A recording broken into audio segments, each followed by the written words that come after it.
Good morning, everyone. It's 6 o'clock. On today's show, President Putin is a no-show at high-level Ukraine ceasefire talks in Turkey. Plus, we're going to get a health check on the economy when GDP figures land at 7 a.m. It's Thursday, the 15th of May. Vladimir Putin isn't listed in a Russian delegation expected to head to Turkey for ceasefire talks with Ukraine. The interim report into the sinking of the Bayesian super yacht is published. We'll have the details. But emotionally, it must be quite challenging for you. Yeah, I can't explain how I deal with it, but I think you have to be born to deal with it. A coalition of social care groups sound the alarm over the assisted dying bill, saying it's naive and unworkable. President Trump expected to speak later this morning before continuing his golf tour in Abu Dhabi. And ahead of a second major of the year, Rory McIlroy plays down his rivalry with Bryson DeChambeau.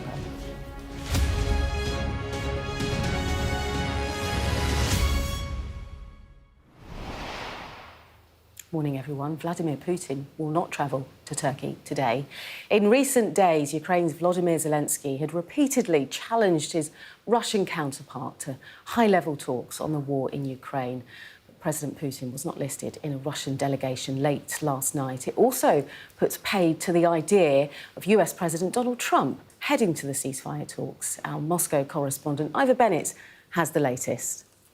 Vladimir Putin's name is not on the list of the delegation list that Russia has published. The Kremlin published it quite literally at the 11th hour, and the president is not on the list. Instead, there are four names. They are Vladimir Medinsky, who is one of the many Kremlin aides to the president. There is Mikhail Galuzin, who's a deputy foreign minister. There's also the chief of Russia's military intelligence, Igor Kostyakov, and Alexander Fomin, who is a deputy defense minister. Now, if you don't know who any of those people are, I think that is part of the point from Russia. This is not Vladimir Putin's top team.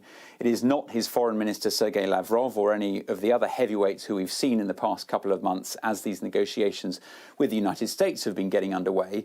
Instead, this is a much more junior contingent in what is an attempt by Vladimir Putin, I think, to humiliate his opposite number in Ukraine, Volodymyr Zelensky, who's been saying all week that he will be in Istanbul waiting for Vladimir Putin, trying to put pressure on the Kremlin leader.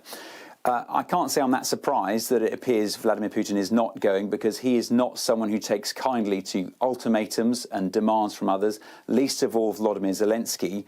He likes to be the one in charge, and this is very much what this is, giving a list like this at this very late hour.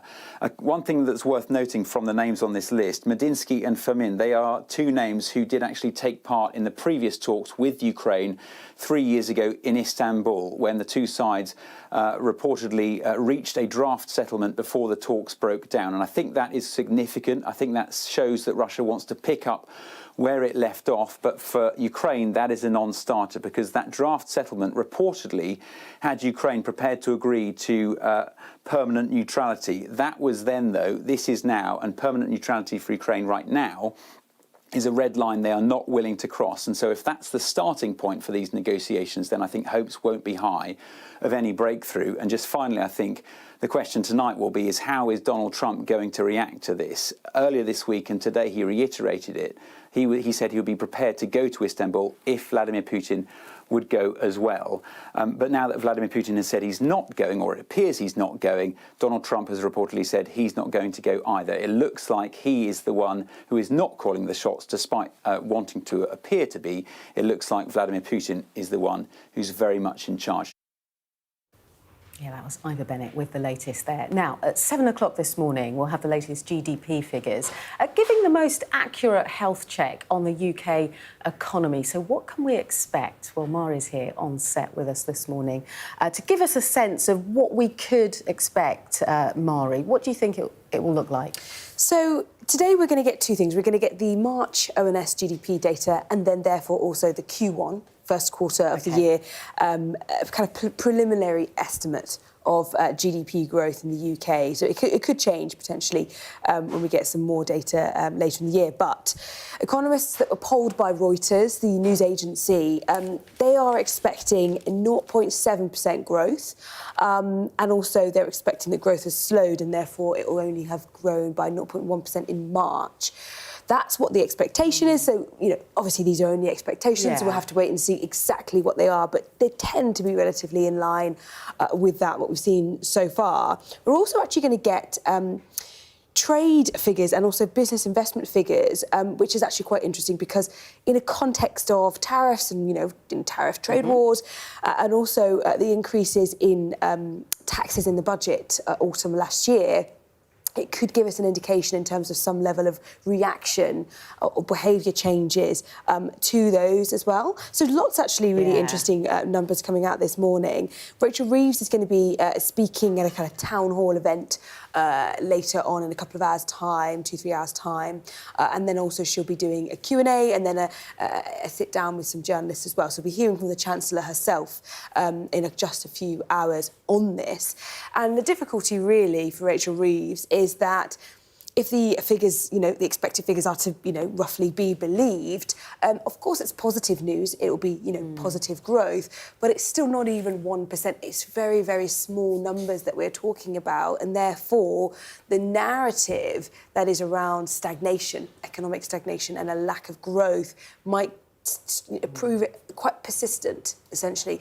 Rachel Reeves has really told the entire country that her number one priority and her only real job in this country is to get the economy growing.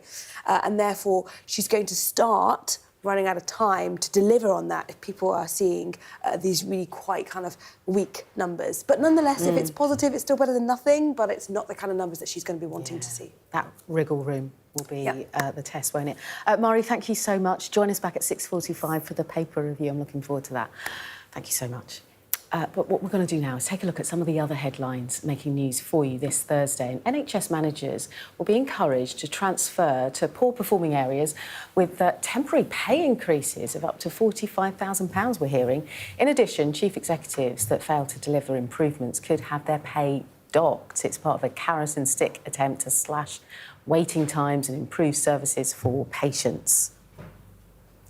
Today marks the official beginning of what's called the water bathing season. It's a period which lasts up until about September, where water quality is monitored across 451 locations by regulators to inform and protect swimmers.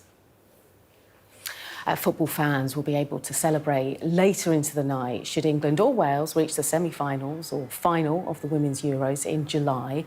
Rules will change, allowing extended pub trading until 1 o'clock in the morning. The tournament is being held in Switzerland.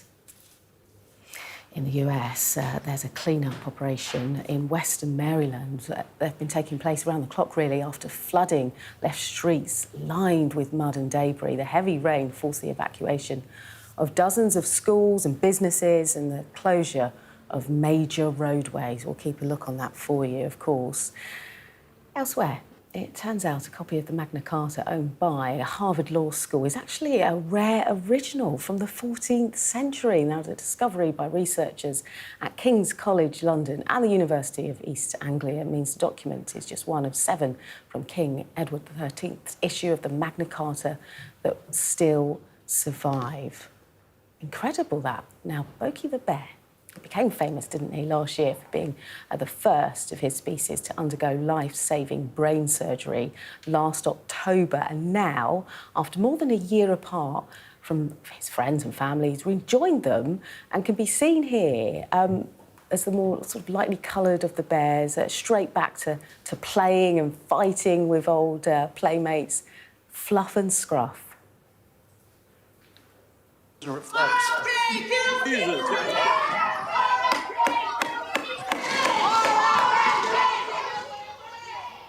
A co-founder of the ice cream brand Ben & Jerry's was arrested after disrupting Senate proceedings. This is during a hearing with the US Health Secretary, RFK Jr. Ben Cohen accuses Congress of essentially playing a role in the deaths of children in Gaza amid the Israel-Hamas war. Now, officers, as you saw, physically removed Cohen and 6 other protesters too. Now, an interim report into the sinking of the Bayesian super yacht has been published, and it suggests it was brought down by 80-mile-an-hour winds, killing 7 people. It was huge news at the time. Ashna Huranek has been looking into the report. So we're hearing that essentially it was down to really high winds then. Well, this is the very, very early findings of an interim report that's been drawn up by UK investigators. Now, even though this all unfolded in Sicily, some people might be asking, well, why are UK investigators looking into this? Well, it's because the vessel, the Bayesian itself, was registered to the Isle of Man, so they have an interest in doing so. Based on the evidence that they've managed to gather, and this is something that, you know, the Italian prosecutors are involved with, there's only so much information they have, there are some quite key details that have been revealed for the first time. You know, this is the yacht that many people will remember. For the last week of August last year, it was all anyone that was talking about because it tragically took the lives of 7 people when it went down incredibly suddenly off the coast of Sicily. Now, UK investigators have found that the entire incident unfolded within minutes. So what we're going to take viewers through now is a kind of timeline of events as they have outlined it. Now, we know that the Bayesian was anchored very near another vessel called the Sir Robert Powell. It was a Dutch vessel, and about 3:57, both of those boats started to drag anchor because the winds started to pick up. Before that, the seas had been calm. By about 4 a.m, the deckhand that was on watch wakes up the captain, and both go up to the top deck known as the Flying Bridge. There are 3 levels to the Bayesian. Huge. This is a 54-metre boat. I mean, it's 75 metres with this giant mast that it was famous for. Also at this time, at 4 a.m, the chief engineer heads to the control room to prepare for manoeuvring, and other crew members start to wake up. At the same time, the owner of the vessel, who we know is Mike Lynch's wife, Angela Beccaris, makes her way to the bridge. She tries to get an idea of whether she should try and rearrange taxis that the guests had been booked for the following morning, because she's been awoken by that stormy weather. The vessel continues to drag. At this point, you can see the mother and the baby that we identified last year, Charlotte Galinsky, heading to the main deck. And about 4:06, wind speeds had exceeded 80 miles per hour with that awning starting to rip. It violently knocks the vessel and it rotates in a matter of 15 seconds onto its right-hand side with people, furniture, flying across the deck, essentially, and lots of people heading into the water. It paints a really scary picture. And as you say, the winds perhaps compounding some of the other issues that were at play. But with regards to the conditions that the crews were faced with, we have been speaking to Simon Graves, one of the chief inspectors at the Marine Accident Investigation Branch. This particular condition, when it's motoring with no sails up, did not have a calculation of the effect of wind on a bare mast and rigging.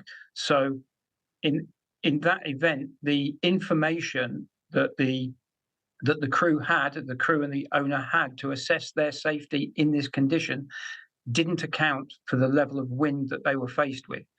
So the guidance they were working to didn't hold the information relevant to the circumstances of the accident. So what the inspector is saying there is that based on the conditions that were at play that night, due to the evidence that they have seen, or given the evidence they have seen, the crew did not have the relevant information at their disposal to be able to make certain decisions. So despite best efforts, this seems to have been, you know, one of those most tragic incidents that perhaps could have been avoided, but all of that, or perhaps couldn't be avoided, I should say.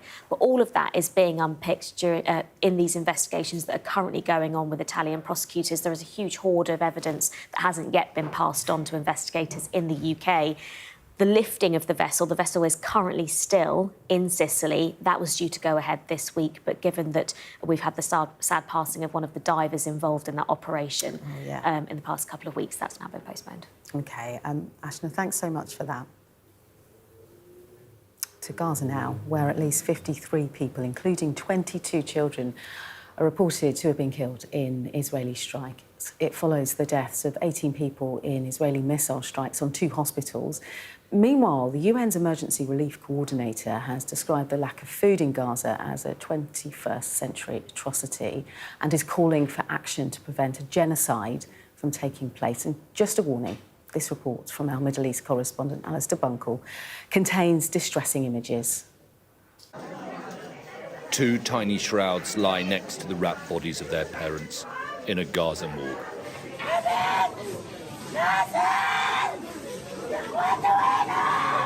They were not much older than this war has been long. More bodies are put into a truck to be taken for burial. More small corpses among them. Israel says it was targeting launch sites after 3 rockets were fired into Israel on Tuesday night. Those rockets were successfully intercepted. 53 people were killed in the Israeli response, health officials have told us. 22 of them children. Mohammed shows the body of his cousin Adam and says that he died alongside his mothers and sisters. Everyone knows what this has become for us. It's become the norm, like drinking water, hearing someone has been martyred and saying may they rest in peace. We've become numbers. It's hard to put into words. This was the moment, caught on security cameras, that massive strikes hit the European hospital in Khan Yunis just before 6:30 yesterday afternoon. Women and children can be clearly seen walking on the road outside just seconds beforehand. We've cut out the moment the missile lands on the crowd. As the dust clears, people run for cover. There were 9 strikes in all.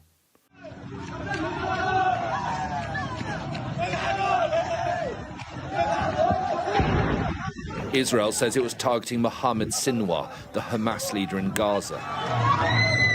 They haven't confirmed whether they killed him. Hamas said he wasn't there. The IDF released this video claiming to be the tunnel under the hospital, but our investigation has found that this was actually a school 160 metres away. This morning, as they cleaned up the debris, 2 more missiles hit. This ward had children on, many suffering from cancer and waiting transfer to be treated in the UAE. The water supply to the intensive care unit is now infected and undrinkable. So this is the part of the facility where the kids are currently waiting to be transferred out. A British surgeon working at the hospital sent us these videos shortly after the strikes hit. So standing outside the operating theatre, you can see the damage behind me. It's not even possible to take any cases to theatre. It is too dangerous. The theatre's been damaged and the staff, unsurprisingly, have left at the moment to try and seek some safety. The United Nations says that Gaza is again on the brink of famine. Israel has refused to let food, water, fuel and medical supplies in since early March. There is growing international disquiet amongst Israel's allies. Emmanuel Macron has described it as shameful, and the UN is pleading for action. For those killed and those whose voices are silenced, what more evidence do you need now? Will you act decisively to prevent genocide and to ensure respect for international humanitarian law? Or will you say instead that we did all we could? Israel has said that it plans to force all 2 million Gazans into a smaller area in the south and then conquer and occupy Gaza. They say the massive new offensive will begin when Donald Trump leaves the Middle East. That's in 2 days' time. Alistair Bunkle, Sky News, in Jerusalem. Meanwhile, President Donald Trump is continuing his tour of the Gulf today. During a state dinner last night, there were appeals to the president to help end the war in Gaza. Right now, even as we gather tonight, our teams are engaged in intensive diplomacy to secure a ceasefire in Gaza, to protect all civilians, especially innocent women and children, and ensure the release of all hostages. This conflict is the key to wider stability in the region, from the West Bank to Yemen to Lebanon, and time is short. And at around 9:45 this morning, President Trump will visit an airbase in Qatar before departing for Abu Dhabi. He's expected to speak to members of the US Air Force, and we'll, of course, have that live for you. As Parliament prepares to resume the debate on the assisted dying bill tomorrow, a coalition of leading social care and end-of-life organisations has told Sky News that they're frustrated they haven't been involved in discussions about the role they'll play should it become legal. Sky's health correspondent Ashish Joshi spoke to carers about their concerns. It is important. Even in my friendship group, you know, everyone has got a different opinion, a strong opinion actually. The job Katie loves could become much, much harder. As a home carer, she has questions about what assisted dying means for her and the people she looks after.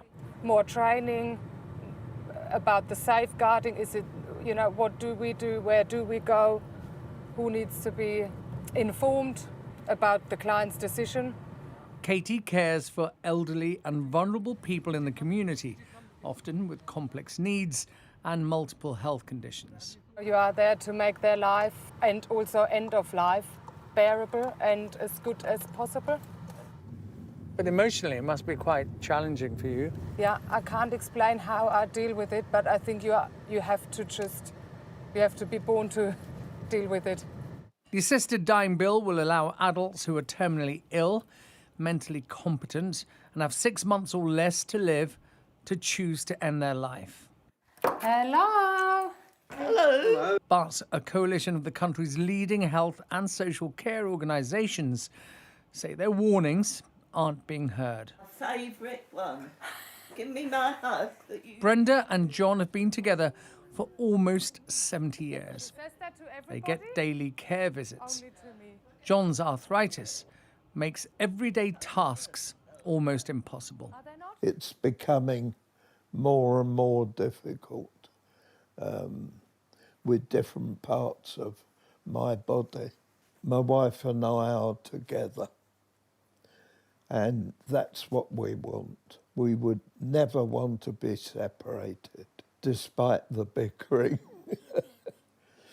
John used to own a business on this seafront in Southend.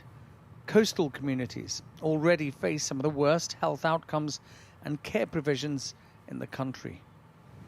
This law could bring about the biggest change to our society since the Abortion Act of 1967, and that's why it's so important for the government to get this just right. But the home care sector doesn't feel like it has a voice in this very important conversation, and yet this is a law that could fundamentally change the relationship between an end-of-life carer and the person who relies on that support. And is she seeing lots of people she knows already? Yes. Caroline runs the home care company where Katie works. And despite all her experience in caring for elderly and sick people near the end of their lives, she says she's had no say in the assisted dying debate. I just need to know exactly how to train people. I need to know that we would be insured and protected should a family decide that one of our staff was accused of coercing someone or the other way around, talking someone out of a situation. Frailty wards like this one look after elderly patients who are acutely unwell. The British Geriatric Society says the assisted dying bill as it stands is both unworkable and unaffordable. They tend to dwell on younger people with cancer, but the reality is, in our country, the majority of people experiencing death, patients and families, are in fact older and with complex needs. Not just health needs, social needs too. But campaigners supporting assisted dying have told Sky News the amended bill includes specific training requirements around coercion and that assisted dying can only be discussed within the context of all end-of-life options. The assisted dying law, if passed, will bring a once-in-a-generation change for our country. And that's why it's so important every voice is heard. Ashish Joshi, Sky News. And if you've been impacted by that report, you can get help from the Samaritans by calling 116 123 or email joe@samaritans.org. Details are on the screen now. Well, let's take a look at today's weather. A bright start and always a warm welcome. The weather, sponsored by Qatar Airways. Our dry and settled weather continues this week. Western parts will be warmer, but a cool breeze will affect eastern shores. It's a grey start this morning for central and eastern England, with overnight low cloud and mist slowly retreating to the coast. Elsewhere, it will be dry but chilly, and things will soon warm up with plenty of sunshine and moderate to high UV levels. And the early low cloud in the Midlands and eastern England will tend to thin and break. A bright start and always a warm welcome. Qatar Airways sponsors the weather. Still to come on The Breakfast Show, we'll hear from residents in Pakistani-administered Kashmir about their thoughts on the ceasefire between India and Pakistan.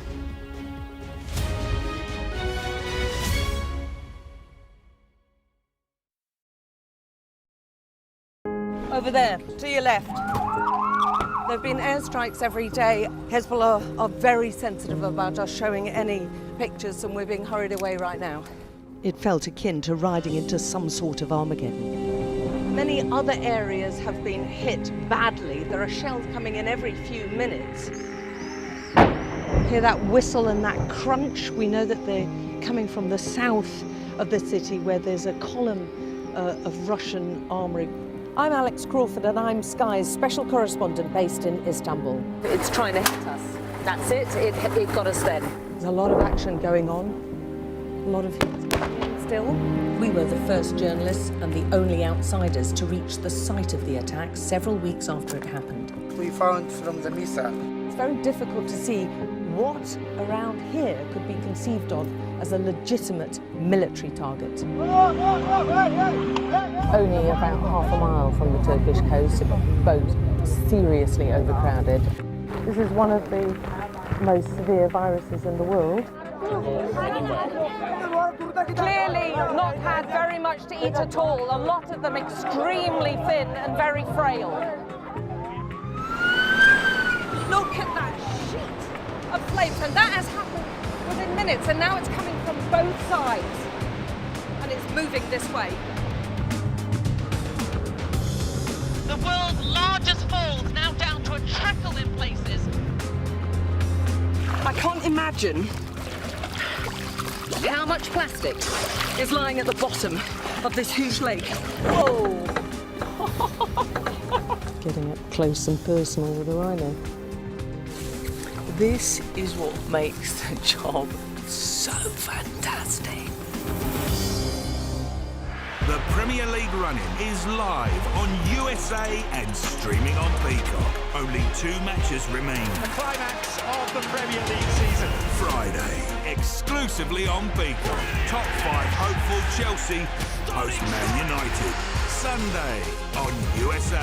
Newcastle continue to fight for Champions League qualification when they visit Arsenal. This is the Premier League run-in. Live on USA and Peacock. Over the last week, India and Pakistan have taken each other to the brink of war, but have, for now, stepped back. However, a temporary ceasefire can't absolve decades of antagonism, frustration and bitterness. Well, that still remains on both sides. Sky's Asia correspondent Cordelia Lynch reports. It is a place of wonder that can easily slip into a cradle of despair. A disputed borderland of beauty and trauma that's only just stepped back from the brink of war. We're about to enter Kashmir, at the centre of decades of conflict between India and Pakistan, and at the very heart of recent escalating tensions between the two nuclear neighbours. We're headed to Muzaffarabad in Pakistan-administered Kashmir. We're with the Pakistan Army, visiting a city where few expected India to strike. But it did, wiping out Bilal Mosque, killing 3 people, including Jamil's 82-year-old father, Muhammad. Do you want revenge against India? We are Muslims. My father was martyred in this attack. That's honor for us. revenge against India. That's the duty of our armed forces and government, and we have full faith in them. India has full faith it hit a terror target. Khurshid is the Imam here. The Indian government alleged that this is a terror base. What do you say to that? This is an allegation from their side. I have been here for 17 years and everybody knows me. I am the leader of this mosque. You can see I am a normal person. I am not a terrorist. Nimra was sleeping when the missiles came. She was hit in the chest with shrapnel. What's the future of this conflict? What do you want to see happen with Kashmir? I think India needs to stop the war. Children like me who were attacked, our education was disturbed.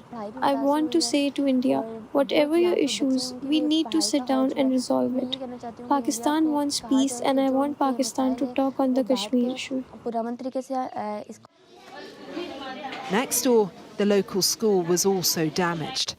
Thankfully, the children were at home, sleeping. But now they can see just how close danger can be. How do you feel about your school being damaged? Our school is destroyed. I have so much anger because we study here. Our principal built this school. They built it for us, but India destroyed it.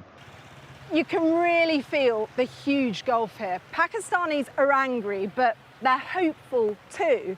Yet across the mountains, Indians sound defiant, yet frustrated. And part of that frustration is that Donald Trump has made Kashmir an issue again, just when India's leader believes this moment should all be about terrorism.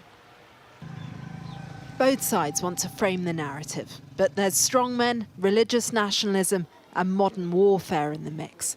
And now, a very fragile truce.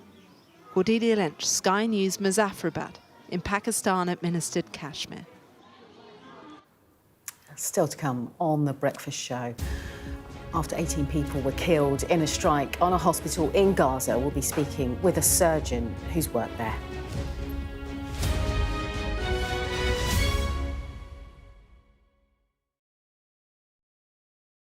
Over there, to your left. There have been airstrikes every day. Hezbollah are very sensitive about us showing any pictures, and we're being hurried away right now. It felt akin to riding into some sort of Armageddon. Many other areas have been hit badly. There are shells coming in every few minutes. Hear that whistle and that crunch? We know that they're coming from the south of the city where there's a column of Russian armoury. I'm Alex Crawford and I'm Sky's special correspondent based in Istanbul. It's trying to hit us. That's it. It got us then. There's a lot of action going on. A lot of still. We were the first journalists and the only outsiders to reach the site of the attack several weeks after it happened. We found from the missile. It's very difficult to see what around here could be conceived of as a legitimate military target.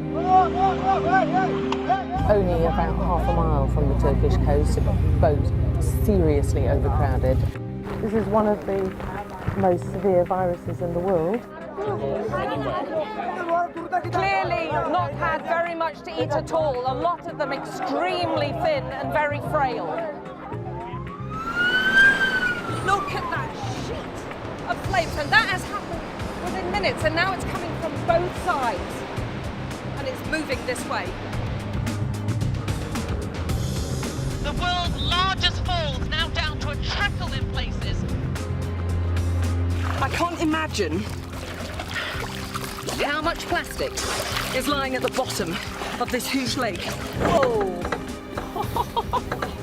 Getting up close and personal with a rhino.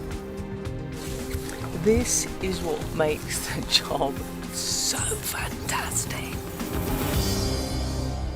The Premier League run-in is live on USA and streaming on Peacock. Only 2 matches remain. The climax of the Premier League season. Friday, exclusively on Peacock. Top 5 hopeful Chelsea host Man United. Sunday on USA. Newcastle continue to fight for Champions League qualification when they visit Arsenal. This is the Premier League run-in. Live on USA and Peacock. Welcome back. To Gaza now, where at least 53 people, including 22 children, are reported to have been killed in Israeli strikes. It follows the deaths of 18 people in Israeli missile strikes on 2 hospitals. Israel insists it hit a Hamas command centre beneath the hospital in Khan Yunis.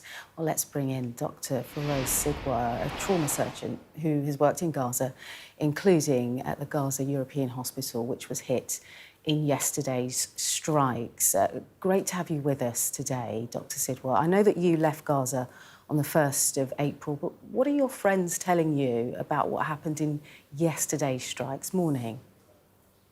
Yeah, well, I worked at European Hospital a year ago in Gaza, actually, and then when I was back this time, I worked at Nasser, which was also bombed yesterday. Both were hit. So there was a photojournalist who had been nearly killed in an Israeli airstrike on his tent, the media tent just outside of Nasser Hospital, where actually I used to hang out with the journalists there.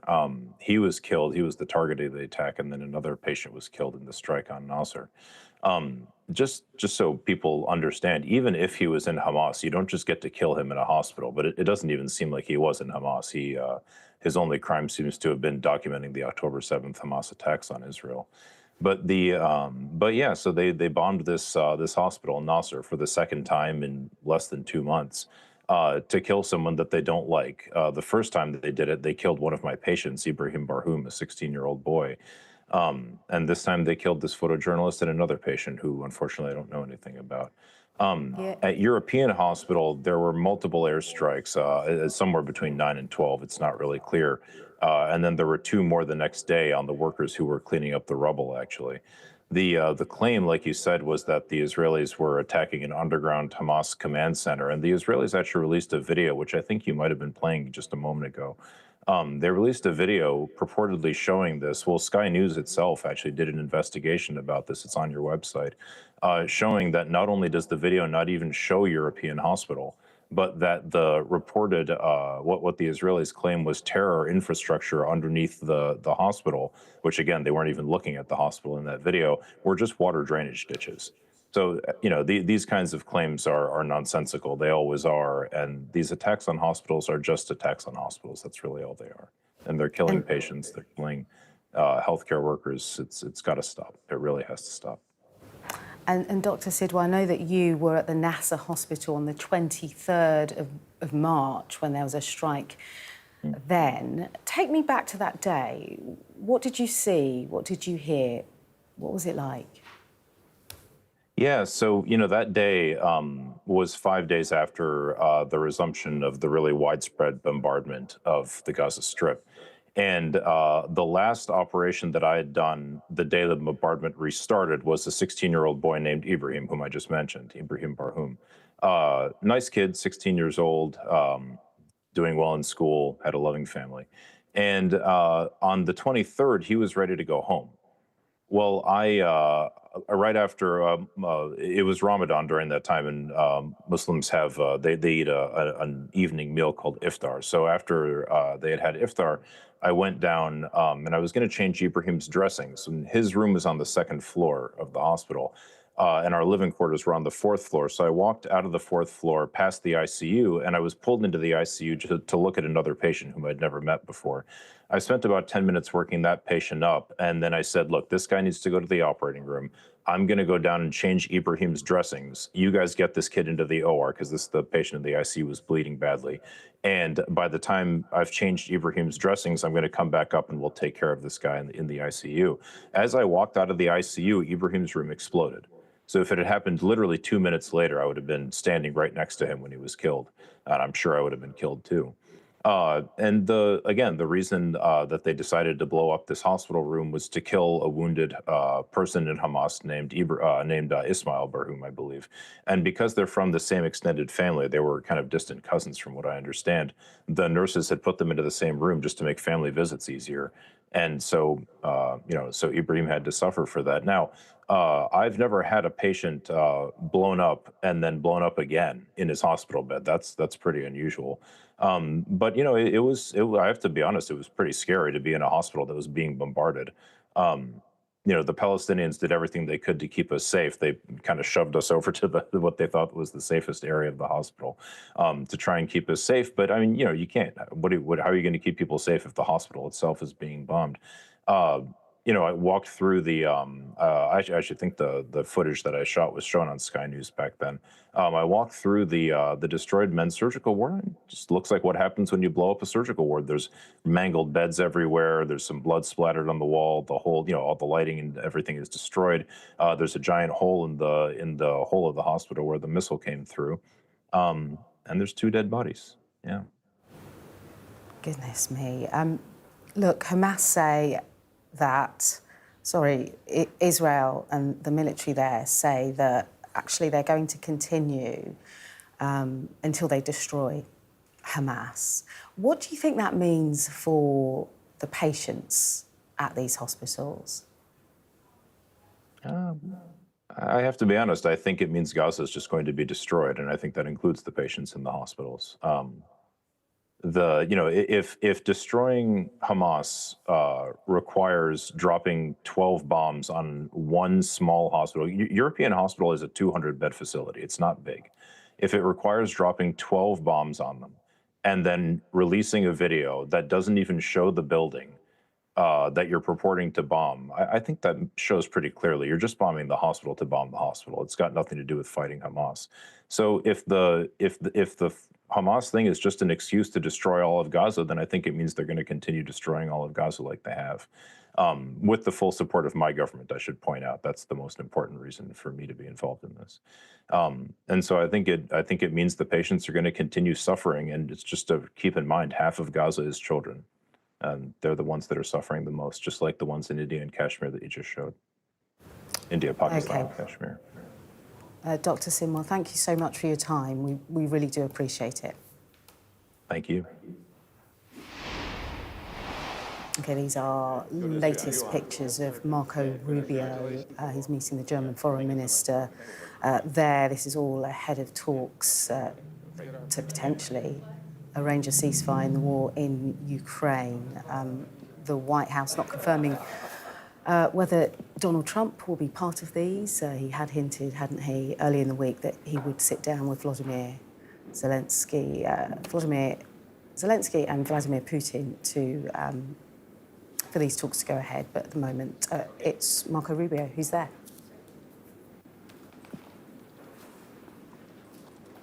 Okay, let's take a look at today's weather. The ideal atmosphere, whatever the altitude. The weather, sponsored by Qatar Airways. Our dry and settled weather continues this week. Western parts will be warmer, but a cool breeze will affect eastern shores. It's a grey start this morning for central and eastern England, with overnight low cloud and mist slowly retreating to the coast. Elsewhere, it will be dry and chilly, and things will soon warm up with plenty of sunshine and moderate to high levels of UV. The early low cloud in the Midlands and eastern England will tend to thin and break, but generally eastern areas will be cooler and breezier. Breathtaking views with clear skies ahead. Qatar Airways sponsors the weather. OK, let's get you up to date with all the latest sports news. Staying connected is vital for business. Sky Business sponsors this report. Dowling's idea about coaches is an interesting one. 42% of Premier League first-team coaches across the last 6 seasons have been English. 56% have been British. The Premier League are also committed to coach development, launching an elite coaching plan in 2020 with a clear philosophy: better coaches lead to better players.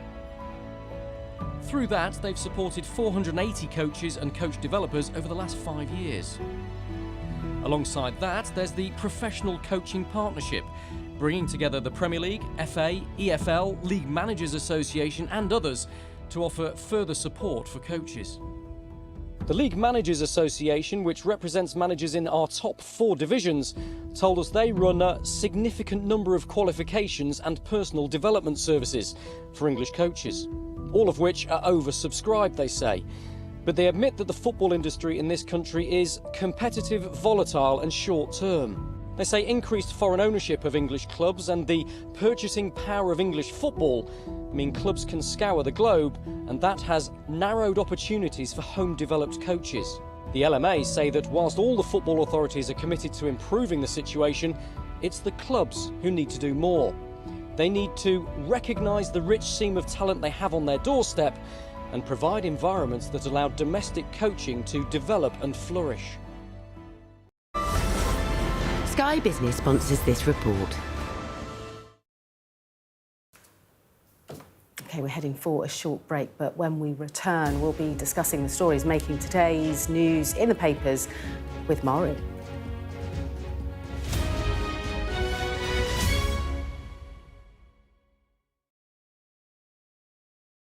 Over there, to your left. There have been airstrikes every day. Hezbollah are very sensitive about us showing any pictures, and we're being hurried away right now. It felt akin to riding into some sort of Armageddon.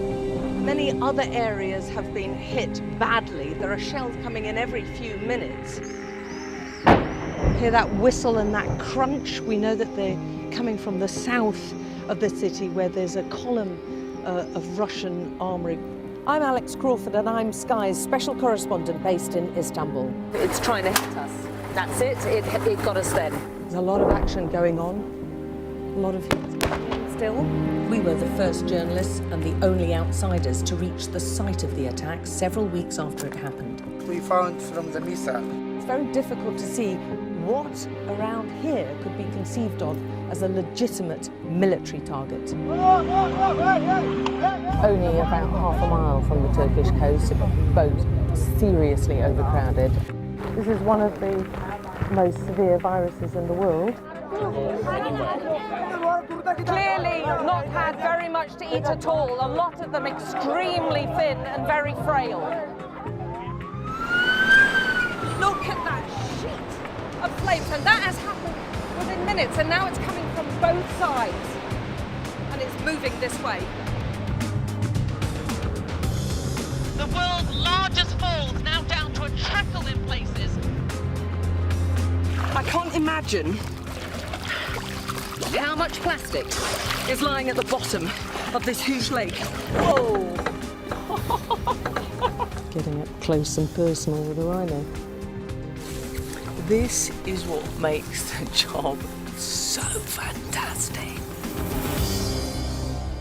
The Premier League run-in is live on USA and streaming on Peacock. Only 2 matches remain. The climax of the Premier League season. Friday, exclusively on Peacock. Top 5 hopeful Chelsea host Man United. Sunday on USA. Newcastle continue to fight for Champions League qualification when they visit Arsenal. This is the Premier League run-in. Live on USA and Peacock. A show of military might and menace.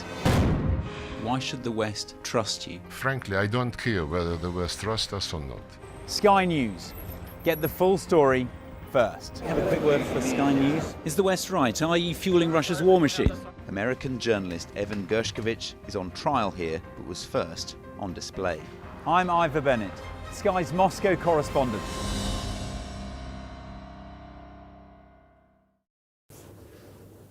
Welcome back, everyone. As you can see, Mara's here. We're going to delve into today's papers. We'll start with the Financial Times, Mari. This is the front page, and it's all about that Brexit reset we've heard so much about. Are we on a good footing, the UK and the EU? Well, if you read the Financial Times this morning, there are some bumps in the road, let's say. So we know that it's going to be Monday when that big summit is happening in London between the UK and the EU.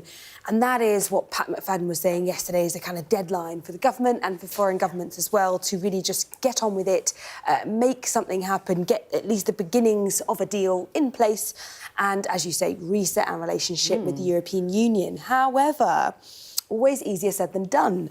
So the Financial Times is saying that these kind of negotiations for this reset have been thrown into turmoil after EU states demanded further concessions from the UK over fishing rights and youth mobility, both of which are very contentious issues, we know. And essentially what they're saying is EU diplomats rejected European Commission attempts to bridge gaps between the two sides, and the negotiations have become increasingly fraught. There's a draft communique that the Financial Times has seen, and that set out how to improve our relationship with the EU. Now they're reporting that it's not going to be finalised until Sunday, the day before, so it's been pushed back, according to the Financial Times. And this is partly because the bloc is wanting long-term access to British waters for their fishermen. And they want cheap or reduced university fees for European students coming to UK universities. And those two things that they want are therefore in exchange for reducing trade barriers between the UK and the EU. But it looks like the UK government is reticent to provide that or to oblige. They've got an EU diplomat quoted here. And let me read you the quote. They say, "We are all unhappy with missing progress, especially on youth mobility, and how the British demand wide-ranging concessions without offering anything in return." So that EU diplomat is trying to say that we're essentially trying to ask and take without giving back. I'm sure the UK government would dispute that, but nonetheless, that's what this EU diplomat is saying. And also what's interesting is it says here it would force the UK to accept some Brussels rules. This is specifically really around energy, agriculture, food products, and a role for the European Court of Justice, as well as making some payments to the bloc. Now, that is going to make any kind of, religiously Brexiteer type MPs absolutely apoplectic, but nonetheless. And also another EU diplomat here is quoted by saying there's been intense lobbying from the UK of the bloc's governments to oppose an EU decision to impose a time limit on any deal to cut red tape for food exporters from the UK, and essentially to, ground those fishing rights. So it's looking like a thorny issue. This is what happens with trade negotiations. You've got to make compromises. Nobody's going to be fully happy. Can they get it over the line? Yep, you can't have your cake and eat it, can you? So we'll see what happens there. Wonder what they make of the Trump trade deal. Keir Starmer, we heard from Mark Carney yesterday, he's not happy. There's all to play for there in the mix.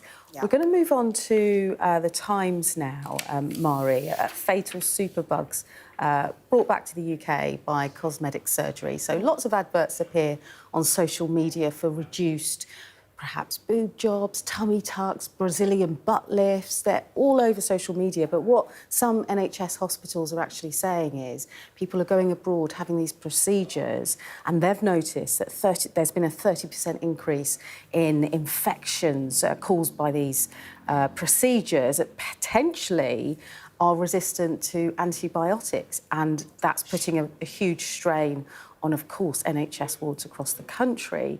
One nurse saying that, she's seen horrific wounds, infections, sepsis, and these procedures, they tend to focus around areas like Turkey and Eastern Europe. The procedures are much cheaper than here in the UK.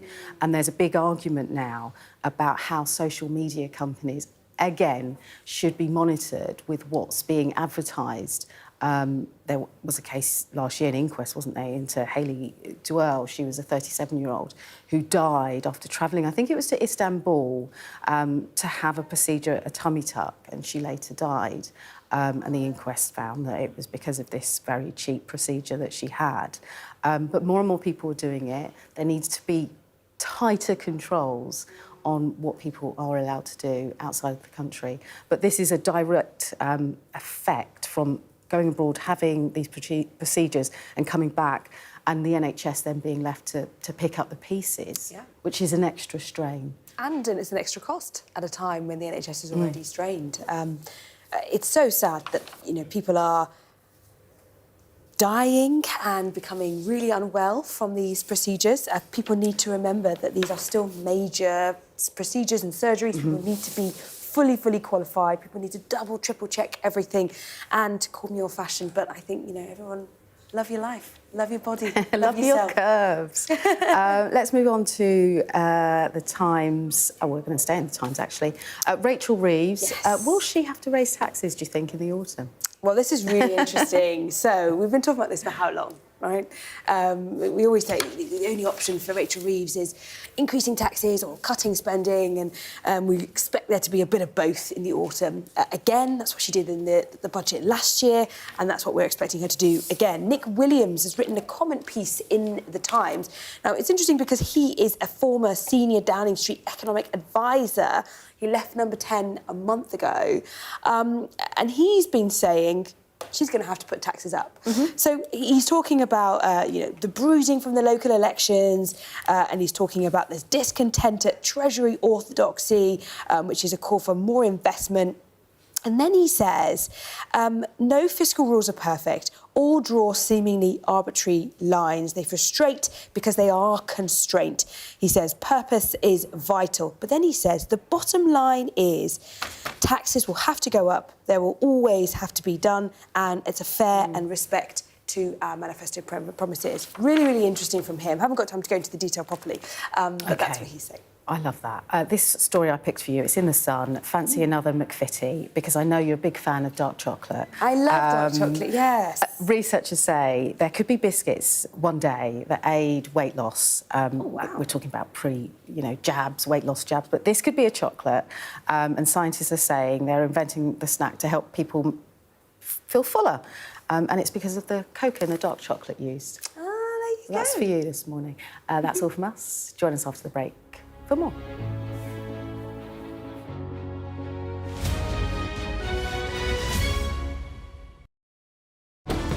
Jubilation in the streets, while some emotional. This is a political victory for Prime Minister Modi and his Hindu Nationalist Party. I'm Neville Lazarus, and I'm Sky's reporter based in Delhi. Companies like these are helping India in its trajectory to be a serious player in space exploration. Sky News, get the full story first.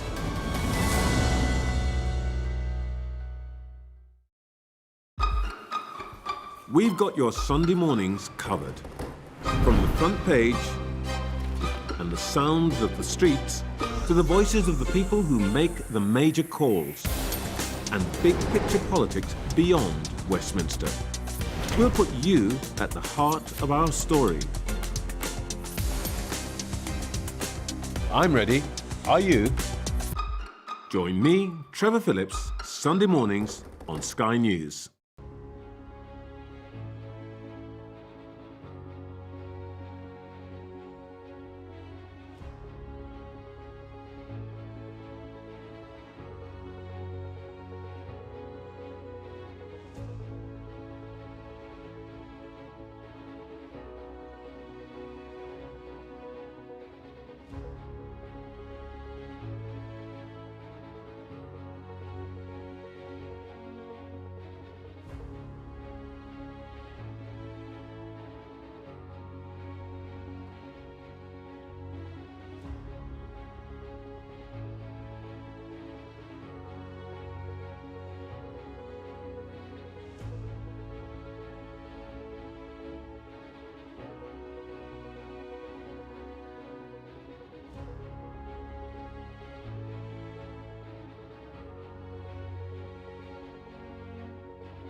Very good morning to you. It's 7 o'clock. We're about to get a health check on the economy. The latest growth figures due any minute. We'll get Treasury reaction shortly and hear from the Chancellor live next hour. Plus, President Putin is a no-show at high-level Ukraine ceasefire talks in Turkey. It's Thursday, the 15th of May. Your headlines. Vladimir Putin isn't listed in a Russian delegation expected to head to Turkey for ceasefire talks with Ukraine. The interim report into the sinking of the Bayesian super yacht is published. We'll have the details on that. And the GDP growth has just crossed. Let's get straight away out to Ed Conway. He's in Derby for us this morning, our economics and data editor. Ed, break it down for us. Yeah, 0.7% is the quarterly growth figure that we've just had through from the Office for National Statistics. Slightly higher than expected, and it's a really punchy number. I mean, everyone knew that this was going to be quite strong because we knew that there was strong economic growth in February. But people thought it was going to be about 0.6%, 0.7%, better than expectations, considerably better than many of the previous quarters. I mean, just to give you an example, the prior quarter was 0.1%. And just looking at the annual rate, it's 1.3%. People thought it was going to be 1.2%. Now, gross domestic product, which is what we're talking about here, it is about the best measure, the most comprehensive measure that we have. I mean, there are flaws to it, like every statistic, but it's about the best measure that we have of giving you a sense of just how much output we're generating in the economy, just how much income we're generating, and how much better off the country is getting as a whole. And so the fact that it is growing faster than expected, clearly that is good news. The thing to bear in mind, though, is how much of this, and we'll be digging into the numbers over the course of the day and also talking to the Chancellor about this as well, how much of this is a bounce that we've seen in advance of the tariffs being imposed by the United States. Obviously, everyone knew that those tariffs were going to be coming in. A lot of manufacturers we've spoken to have been racing to try and get orders out across to the US before the imposition of those tariffs. So how much of this is that bump that we've seen in activity at many manufacturers around the country as they try and act and try and get there in advance? Just looking at some of the data here, the monthly figure was expected. And again, when we're talking about economists' expectations, it is really hard at the moment to judge what's going on here, given just how much volatility there is. But economists had expected that monthly GDP to be around kind of flatlining in the month of March. So what I was talking about at the start was the first quarter numbers, 0.7%. But for the month of March specifically, there's actually growth of 0.2%. So that's, again, better than expected. So take all of this together, and I imagine the Chancellor will be pleased to see it. The concern, I think, that we're going to probably hear about is how much of this is just a big bounce ahead of the imposition of the tariffs as all those exports are leaving the country, and then do you then have a kind of retrenchment down towards a lower figure in the future quarters? No one really knows at the moment, but for the time being, I imagine she'll be quite pleased to see these numbers. I imagine she will as well, Ed. And I think what's interesting is that even if there is a sort of slightly fake additional aspect to this number because of a rush to buy things before, either import things before tariffs came into effect or export things before tariffs came into effect, we have seen at least half pseudo-rationalisation of that trade war aspect that was unfolding. So it doesn't have to be a purely arbitrary pull forward of growth. It might just be a sort of free bounce, and then we go back to how things were. It might well be, and I think the question and the interesting thing to look at over the course of the next few months is obviously we have this trade deal. Well, not quite a deal. I mean, most people wouldn't call it a trade deal, but it's an agreement between the US and the UK, the first of what Donald Trump hopes will be many agreements, but nonetheless significant that it's the first. And as a result of that, the UK will have better terms of trade, at least until other countries have their versions signed. We'll have better terms of trade with the US than many other countries around the world, which all else equal, even accounting for the fact that we are living in a higher tariff world, okay, even this agreement still means the UK will face higher tariffs on pretty much all goods sent to the US than it was only 6-8 months ago. Even taking account of all of that, that might help the UK versus other countries around the world. But I think we all are, as I say, we're living in a different world right now. People are just trying to work out what does all of this mean for the economy? How much of an impact is it going to be? Is it just a shock that then goes away? Looking at share prices, they're up quite strongly in the last few days, just as a result of the deal that the US has struck, or at least the reprieve the US has given China over tariffs, and indeed that UK deal. But no one knows quite for sure what the next move from the US is going to be, and no one knows what the implications for the economy are going to be. And I think there's a lot of tentativeness here in the UK from the Treasury as well. And as I say, the Chancellor, we're going to hear from her next hour or so. A lot of nervousness about precisely what the implications are. But for the time being, you know, these are the numbers: 0.7% growth in the first quarter of this year, better than expected, better than the previous quarter, really, you know, quite punchy growth rate. Annual growth of 1.3%, that is pretty punchy compared with previous quarters as well. And monthly growth in March of 0.2%, which again is better than economists had expected. So for all the provisos, let's just, you know, focus on that. Those numbers are definitely better than expected. Definitely better than expected, Ed. My last question on this, say you know, as you said, 1.3% on a sort of 12-month basis, given the challenges out there, isn't bad at all. And we often say how growth is the sort of antidote to all of the problems that a chancellor faces ahead of them, not just the superficial ones in terms of headroom, but actual ones going forward.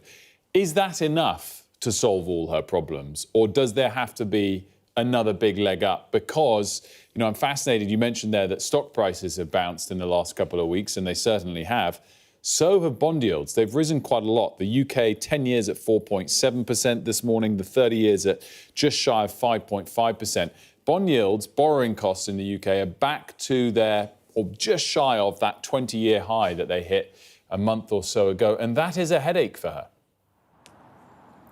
It is a headache, and it's this paradox, isn't it, that you know, the stronger the economy is, and you know, as a result of that, the higher people think interest rates are going to be, the higher those bond yields go, and that is something that haunts the Chancellor because it haunts the public finances. It pushes up your interest costs. But that is the situation. The UK has a very high level of its national debt. It is, you know, we came to the edge of seeing what happens when markets get very concerned about that under Liz Truss in the face of the mini-budget. And now, even though interest rates are starting to come down, even though we just heard from the Bank of England last week saying that those interest rates, you know, essentially kind of confirming suspicions, those interest rates might come down further than expected, a lot is changing. And, you know, all it takes is, you know, for Donald Trump to say something unexpected, and those bond yields and the share prices and everything else can go haywire. And that's kind of what's been happening over the course of the last few months. So I think it is hard to make policy in those circumstances. It's hard as the UK to be able to contend with that, given that we are an open trading nation, and anything that happens, not just for our deal with the US, not just with our tariffs with the US, but around the world. You know, if there's going to be a depression in terms of economic activity, in terms of the amount of trade, then that usually affects the UK quite a lot. And so it's a mug's game, basically, trying to forecast what's going to happen with these numbers in the coming months. Final thing worth looking, and I'll kind of bring you this when we have these numbers, looking at just when you divide that per head of the population, what that actually means. It's going to be a positive number because that, you know, that 0.7 is punchy. But the phenomenon we've seen recently is pretty strong, or kind of, you know, decent-ish economic growth, GDP numbers, but then divide that by the number of people in the country, and because immigration has been so high, actually GDP per head, which is probably a better measure of just your living standard, that has been shrinking many of the recent quarters. As I say, it'll be growing this quarter just based on how strong that is. But nonetheless, you've got to be a bit cautious about, you know, suggesting that this is necessarily brilliant news, given that we're starting to catch up from that deficit of growth per head of the population. Ed, as always, great stuff. Thanks so much for that. Ed Conway there. Mari's here as well. Mari, we just heard from Rachel Reeves as well on this. Yes, exactly that. Rachel Reeves has issued a statement in response to these GDP figures. Let me read it to you. She says, today's growth figures show the strength and potential of the UK economy. In the first 3 months of the year, the UK economy has grown faster than the US, Canada, France, Italy and Germany. Up against a backdrop of global uncertainty, we are making the right choices now in the national interest. Since the election, we have already had 4 interest rate cuts cuts, sign true trade deals, save British steel, and given a pay rise to millions by increasing the minimum wage. Our plan for change is working, but I know there is more to do, and that is why I'm determined we go further and faster to work making people better off. A fair statement and a little bit of a spring in the step, you can tell from the wording of it. We'll hear from her at about 8:45, and we'll be speaking to Emma Reynolds from the Treasury shortly, and then Mel Stride response at 8:15. Right, Vladimir Putin will not travel to Turkey today. In recent days, Ukraine's Volodymyr Zelensky had repeatedly challenged his Russian counterpart to high-level talks on the war in Ukraine. But President Putin was not listed in a Russian delegation list late last night. NATO's General Secretary addressed the absence this morning. The ball is now clearly in Russia's court. They have to explain what they are doing, why they are here or not, and with what team or whatever. But let's make sure that we all understand that the ball is in their court. Ukraine is wanting to start the negotiations as soon as possible, and as I said before, it is thanks to the Americans and President Trump that the deadlock has been broken. Well, Alex Rossi, I'm delighted to say, joins me now from Ankara. Alex, how high did the probability get of President Putin attending, and is it now certainly zero? Well, I don't think it's certainly zero, but it is looking increasingly unlikely that Vladimir Putin will attend. I think if you kind of read the signs and the runes, I think that was probably where you would end up. He, of course, does not see President Zelensky of Ukraine as his equal. Why would he sit round a table with him? And there's also kind of power games going on in this psychodrama. Interesting that he is sending a delegation really at quite a low level. It's led by a man called Vladimir Medensky, who is known as a hardliner, an ultra-conservative, not really much of a name outside Russia. But the fact that he's sending him suggests that the demands that Russia has will continue to be maximalist. So if Ukraine doesn't yield, and there's no sign that it will around that table in Istanbul, it's unlikely that these talks will make any progress.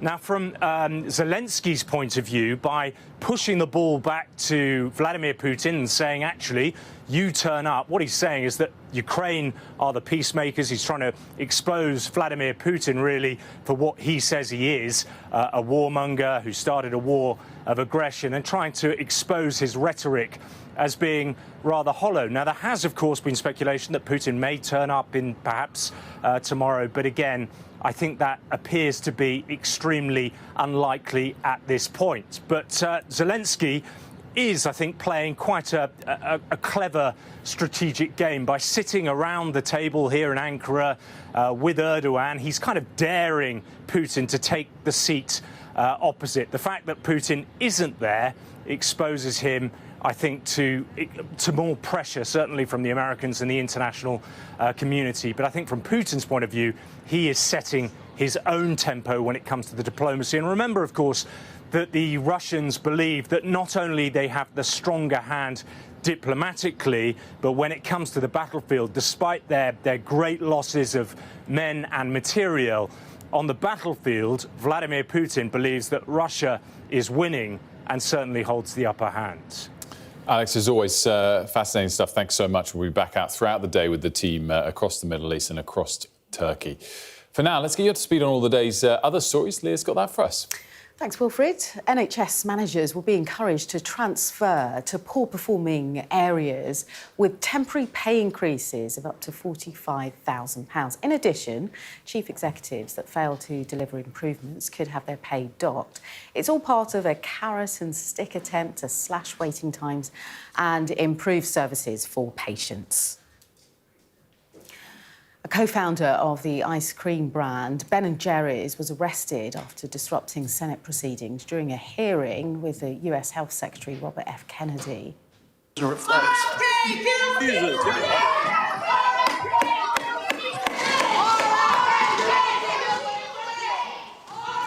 So Ben Cohen accuses Congress of playing a role in the deaths of children in Gaza amid the Israel-Hamas war.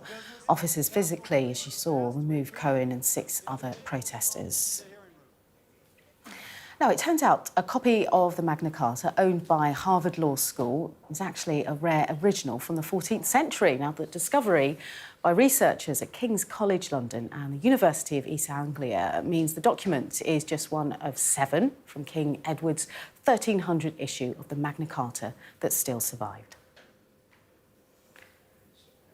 Football fans will be able to celebrate later into the night should England or Wales reach the semi-finals or final of the Women's Euros in July. So the rules will change, allowing extended pub trading until 1 o'clock in the morning. The tournament is being held in Switzerland. And today marks the official beginning of what is being called a water bathing season. It's a period which lasts until around September, where water quality is monitored across 451 locations by regulators just to inform and protect swimmers. Yeah, great stuff. Thanks so much. Now, an interim report into the sinking of the Bayesian super yacht has been published, and it suggests it was brought down by an 80-mile-an-hour wind, killing 7 people. Ashna is here to tell us more about this report. And, of course, you remember Ashna was reporting so closely when the news came out. The headline, there's quite a lot of headlines, but the big headline on this is that there was a sort of manufactural default in some way? That's right. There is a manufacturing booklet that all of these yachts are supplied with, and it appears to suggest, the UK investigators certainly, that not all the information to do with these conditions was provided in that booklet. This is the first kind of fuller detail that we've been given with regards to what formally happened on that fateful night on the 19th of August, in which 7 people, as you say, tragically died. The first thing to point out is that all of this unfolded within a matter of minutes. I mean, we're talking a lot here about the wind conditions, but the seas were relatively calm up until 3 a.m. that morning. But it wasn't until 3:57 when the deckhand that was on watch started to raise concerns, certainly with the skipper, the captain at the time. We know that at 3:57, both of the boats started dragging their anchor. By 4 a.m, the deckhand wakes up that captain and both go to the top deck known as the flying bridge. The chief engineer at the same time heads to the control room to prepare for that manoeuvring, and other crew members start to wake up. And at the same time, the owner of the vessel, who we know is Mike Lynch's wife, Angela Becaris, starts to make her way to the bridge. She wanted to see whether taxis she'd organised for the following morning had to be cancelled because of that stormy weather. And at 4:06, as you can see on your screen, the wind speed starts to exceed 80 miles per hour. The awning of the vessel starts to rip, and it violently knocks the vessel onto its right-hand side, and it tilts to 90 degrees in just 15 seconds. You can imagine all of this unfolding in sort of the dead of night, really. I know it's the early hours, but it's completely dark at this time. There is no ounce of sunlight. One guest is using the torch on their phone. Amid the chaos, the life raft is deployed, and they are urgently going back after they've been saved by a neighbouring vessel to try and search for survivors. We know, of course, that 7 people did not survive that incident. It's an aspect that the manufacturer's booklet didn't sufficiently warn the captain of the sort of vulnerability, I guess, of having such a tall mast. Equally, we also know that the keel wasn't down. Does this report go into that as to whether that was a legitimate decision for the captain or whether that was an error? The investigators that drew up this report, and it's an interim one based on limited evidence, would say that it's not for them to proportion blame. But we know that Italian prosecutors are currently looking into 3 members of the crew, including the captain. Now, this, viewers can see on the screen, the red line is the Bayesian's movement, moving about 400 metres in 11 minutes. Now, you asked me about the keel. The keel, we know from detail in this report, had been retracted. That is essentially a large fin-like I suppose, a shaped object, very large, sits on the bottom of the boat, acts as a sort of counterweight, is important to stability. The fact that immediately at 4 a.m. you had the skipper going straight to the deck to try and get the engines running and try to counter some of where they were being pushed does show that the crew were clearly on guard and were very much aware of what was going on. You referenced the manufacturing book. The MIAB, the Marine Accident Investigative Branch, who has conducted this report, has specifically said that this booklet was missing some information regarding what to do in these specific conditions. And we spoke yesterday, and I spoke to him about this report, but also how the vessel, in tilting to 70 degrees, there was no going back from that. In Bayesian's case, in the condition that we assessed, in this light load condition with the centreboard raised with no sails up, if the vessel heeled over to 70 degrees, there was no force coming from the vessel to bring it back upright, so it could never come back up. And we've got a marine expert coming up later in the show, so we can go into more of these details. One other thing that just comes to mind about what happened here in the report, exactly who managed to get off the boat and who didn't, the tragic 7 that didn't. I remember thinking at the time that of the survivors, of those that passed, 6 of the 7 were guests, and the 7th was a chef, so that all of the maritime, I guess, the sailing crew survived. And that just raised the question to be like, well, surely they should be the ones fighting till the last. But this report does suggest they really did fight till the last. They did, and some of that detail, I mean, the investigator wasn't clear and wouldn't kind of tell me who he'd spoken to, but there's certain detail. You know, the chief officer had found the owner and pushed them through the cascading water up to the skipper of the flying bridge, implies that the crew were very much on hand with the guests. Another element of it, the bosun and the deckhand, one of the deckhands, climbed down to the wheelhouse and lifted 2 of the guests onto the flying bridge. You get a sense from this that even though a number of the crew even found themselves in air pockets and 2 of the guests using furniture drawers as ladders, you get a sense of the chaos for sure, but that in this scenario, certainly from early reading, it appears that the crew did as much as they could with the circumstances that presented themselves. All of this, as I mentioned, unfolded in minutes. Really fascinating, Ashton. We're going to go into it more detail, as we mentioned later on. We've got an expert guest coming up at 8:30 a.m. For now, Ashton, great stuff. Thank you. We're going to speak to the government now. A reminder of the main story of the day, which is the GDP data that has come in this morning. Q1 GDP coming in at 0.7%, a significant growth rate, of course, for the first quarter. The expectation had been for lower than that, 0.6%. The figure for March itself, just the month, was a growth rate of 0.2%. The expectation had been for a flat line, 0.0% for the month of March. Better than expected. Good numbers. Let's discuss them with the Treasury Minister, Emma Reynolds. You must be pleased. Good morning to you, Good Minister. morning. Yes, we are pleased. We are now the fastest growing economy in the G7, but obviously there's still more to do. But wages are increasing faster than prices. We had the Bank of England last week cut interest rates for the 4th time since the general election, which will be really good for people paying back loans and those remortgaging or entering a mortgage agreement. So things are going in the right direction, but we know we've got to go further and faster on our plans to kickstart economic growth, because that's the only way to put money in people's pockets and to raise living standards. Still more to do. Gauge what you mean by that. Are we halfway there, or is this still just the sort of tip of the iceberg? Well, we inherited an economy that has been stagnating for about a decade. So we were never going to be able to turn that round in, a matter of months.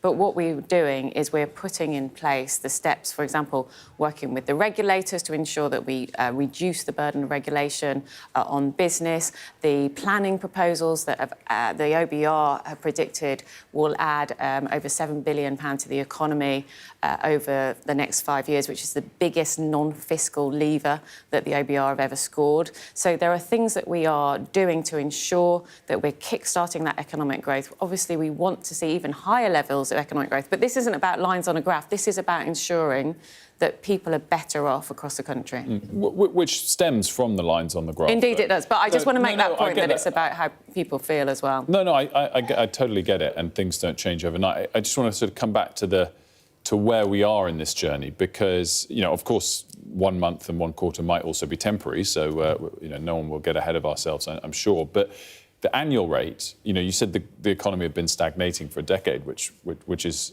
accurate, but the annual rate that we have this morning, just over 1%, that's still the same point. It's still stagnating. So where do you hope we get to? What is a good level of growth in 2 or 3 years' time? Are we talking 2%, 3%, 4% GDP? Well, I'm not going to give you a figure, because the truth is with the economy. We said it's a hope. What's your hope? Well, look, our mission, as we set out at the election, is that we want the highest sustained growth in the G7 Today we learn 0.7%. That's now, for our first quarter, the highest growing economy in the G7, which is good news. But obviously, I'm not going to give you a figure here as to what good growth looks like, because it will depend on global factors as well.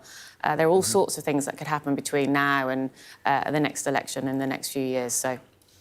Clearly... But obviously we'd like to see higher growth, is the point. No, absolutely. And clearly there's been some trade deals announced recently. One's more of a reprieve with the US, the other is a deeper initial first trade deal with India.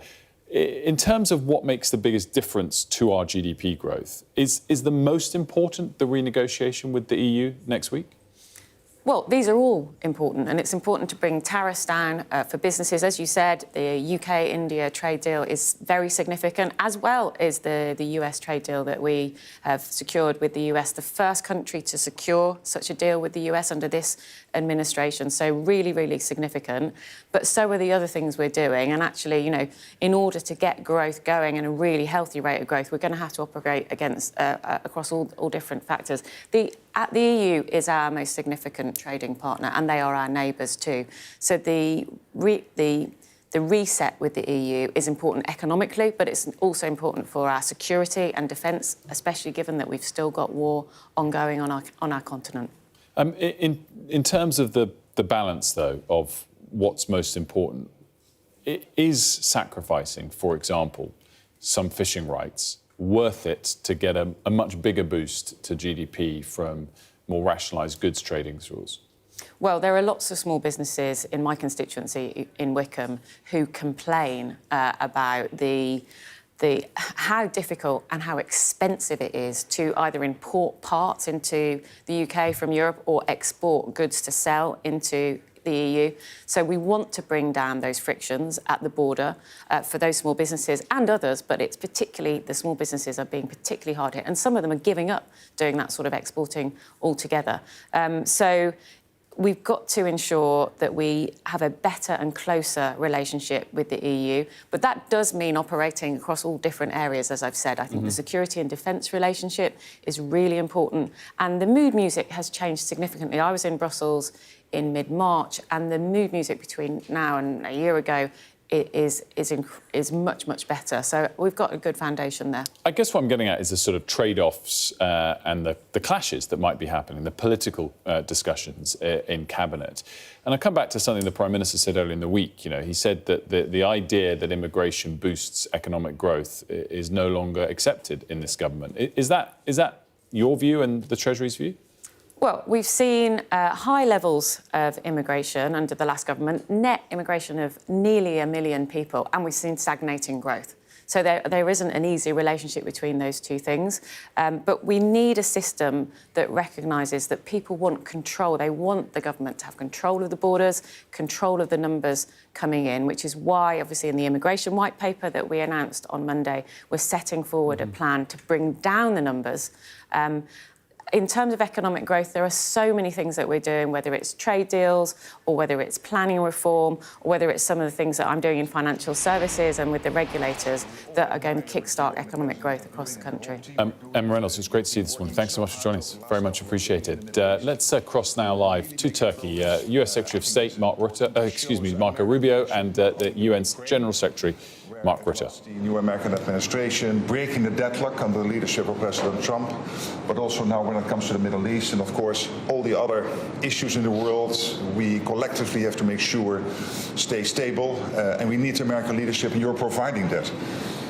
Today will very much be about the summit in The Hague, and it is first of all ramping up defense spending in Canada and Europe.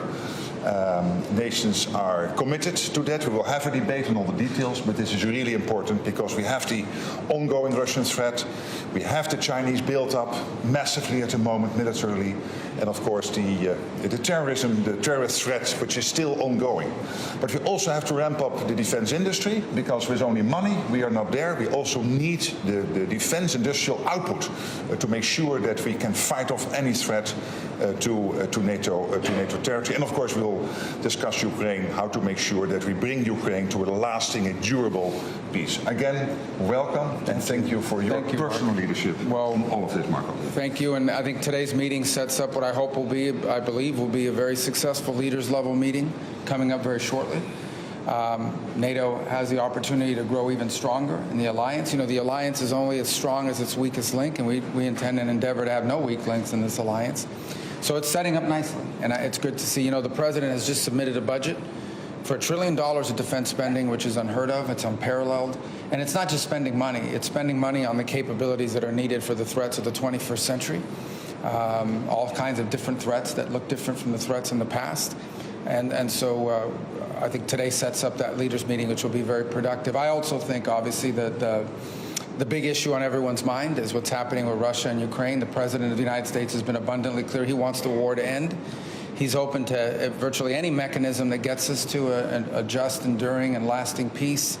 And that's what he wants to see. He wants to see an end to wars. He wants to keep wars from happening. The purpose of NATO is to prevent wars through its strength. And that's why, you know, we want to see it grow stronger. Spending levels among all partners that allow everyone to be stronger and makes the alliance stronger. And also he wants to end wars, and that's the hope with Russia and Ukraine. We'll see what happens over the next couple of days in that regard, but we want to see progress made in that regard, and whatever mechanism is outlined, whatever the process is that needs to happen, I mean, we are open to being constructive and helpful in any way we can to end a conflict. I will say this, and I'll repeat it, that there is no military solution to the Russia-Ukraine conflict. This war is going to end not through a military solution, but through a diplomatic one. And the sooner an agreement can be reached on ending this war, the less people will die and the less destruction there will be. And ultimately, that's what the president's goal is. He wants, as you've seen through his trip that is currently underway in the Middle East, and he talked about in his speech a couple days ago, I hope you had a chance to watch it. It was a very good speech. It was an important speech. And what it marks is when he's interested in building things, not destroying. He wants economies and countries focused on building things, making things, providing opportunity and prosperity for its people. And he's against all the things that keep that from happening, like wars, like terrorism, and all the instability that comes with that. That's why he's made a bold decision when it comes to Syria, and the hope that the new authorities there will take this opportunity to rebuild that country and provide and take it from being a source of instability to a source of stability. And that's why he wants to see the war in Ukraine end. Because there are people suffering, there are things being destroyed, there are lives being upended. There are millions of Ukrainians that live outside of their borders and their country right now. And the world the president wants to see is one in which people can come back home and begin to rebuild their country and spend their time focused on how to build the economy, not how to fight a war. But obviously we're in a very difficult spot right now, and we hope that we can find the steps forward that provide for the end of this war in a negotiated way and the prevention of any war in the future as a result, meaning a peace that's going to ensure not just that this war ends, but that also prevents a new one from starting at some point down the road. So a lot of work. We remain committed to that. Obviously, like everyone else, impatient. We want to see it happen, and but it's difficult. But you know, hopefully progress will be made here soon.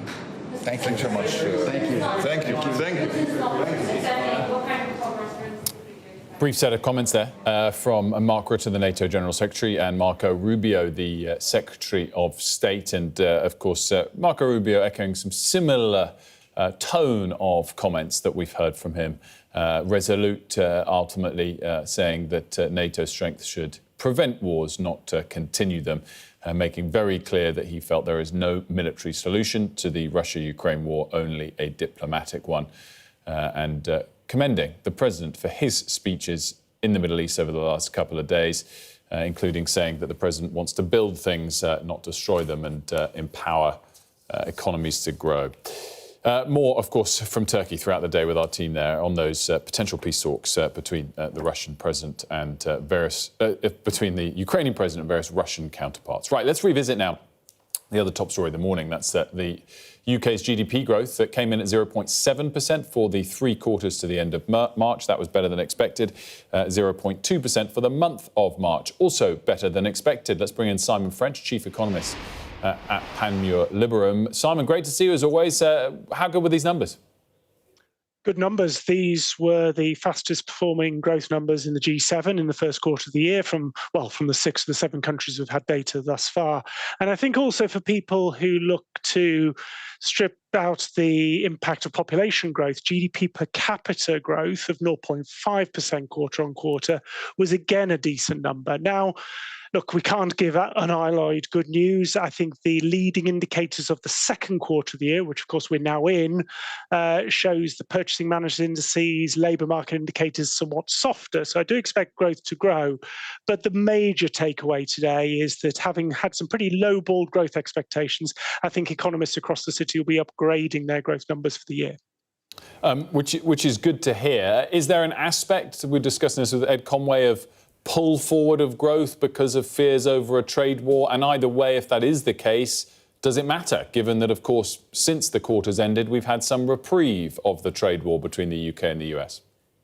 You're right. There's a lot going on, and not just domestically. If you try and break down the sort of decomposition of the growth, it looks like it's largely been driven by the services part of the economy, which is, while not entirely insulated from global trade fears, actually largely the consumer, in terms of domestic consumption, is somewhat agnostic to those headlines. And of course, those headlines on Liberation Day tariffs didn't fall till the 2nd of April, so by the end of this quarter that we're looking at the reporting period. So while I expect undoubtedly it'll impact the Q2 levels, I don't think we can attribute much of this to what went on in terms of the US trade announcement and indeed what has happened subsequently. In terms, Simon, of the extent to which this higher growth will solve the short-term problems, in particular the autumn statement problems that the Chancellor will have, where do you stand on that? Because at the same time, of course, as growth picking up, for some correlated reasons and others not, we've seen borrowing costs rise close to those 20-year highs again. Is she going to be under pressure approaching the autumn statement if things stay as they are? Yes, unambiguously. This is better than it could have been. This is better than was feared and will provide some marginal relief. But I think there is no doubt that you are focusing exactly on the right number there, which is globally, and this is very much a global phenomenon, and we'll hear a lot from this from the Treasury, is investors are taking flight at owning long-dated assets. What does that mean? If they're going to lock their money away for 10, 20, 30 years, then they're going to demand a higher interest rate for that. And for a government like the UK that traditionally has borrowed quite long, that's quite difficult. Simon, thanks so much for joining us. We appreciate it. We have to pivot now to listen to the Foreign Secretary speaking in Turkey. In Turkey as well. And of course, we watch closely as we head to these talks, noting the Russian low-level individuals who are coming to represent the Russian side. It's hugely important that we redouble our efforts across the Euro-Atlantic to recommit to defence spending. It was back in 2014 in Wales that we made the 2% pledge, and I'm delighted that the UK met that pledge right throughout this modern history. But of course, it's now right that we step up that commitment. You saw that with Prime Minister Starmer making clear that we would meet 2.5% by 2027, and heading in to the next Parliament, we would get to 3%. This alliance, all of us were committing far more during the Cold War. It's hugely important that we recommit to Europe's defences and that we step up alongside our US partners in this challenging geopolitical moment where there are so many pressures across the world, and particularly in the Indo-Pacific. I look forward to speaking to European foreign ministers today as we make that pledge to ensure that right across the Euro-Atlantic areas, our people are safe. There is enduring peace, and that we stand on the shoulders of those who committed to our security, as of course we recall victory in Europe 80 years ago. Thank you very much indeed.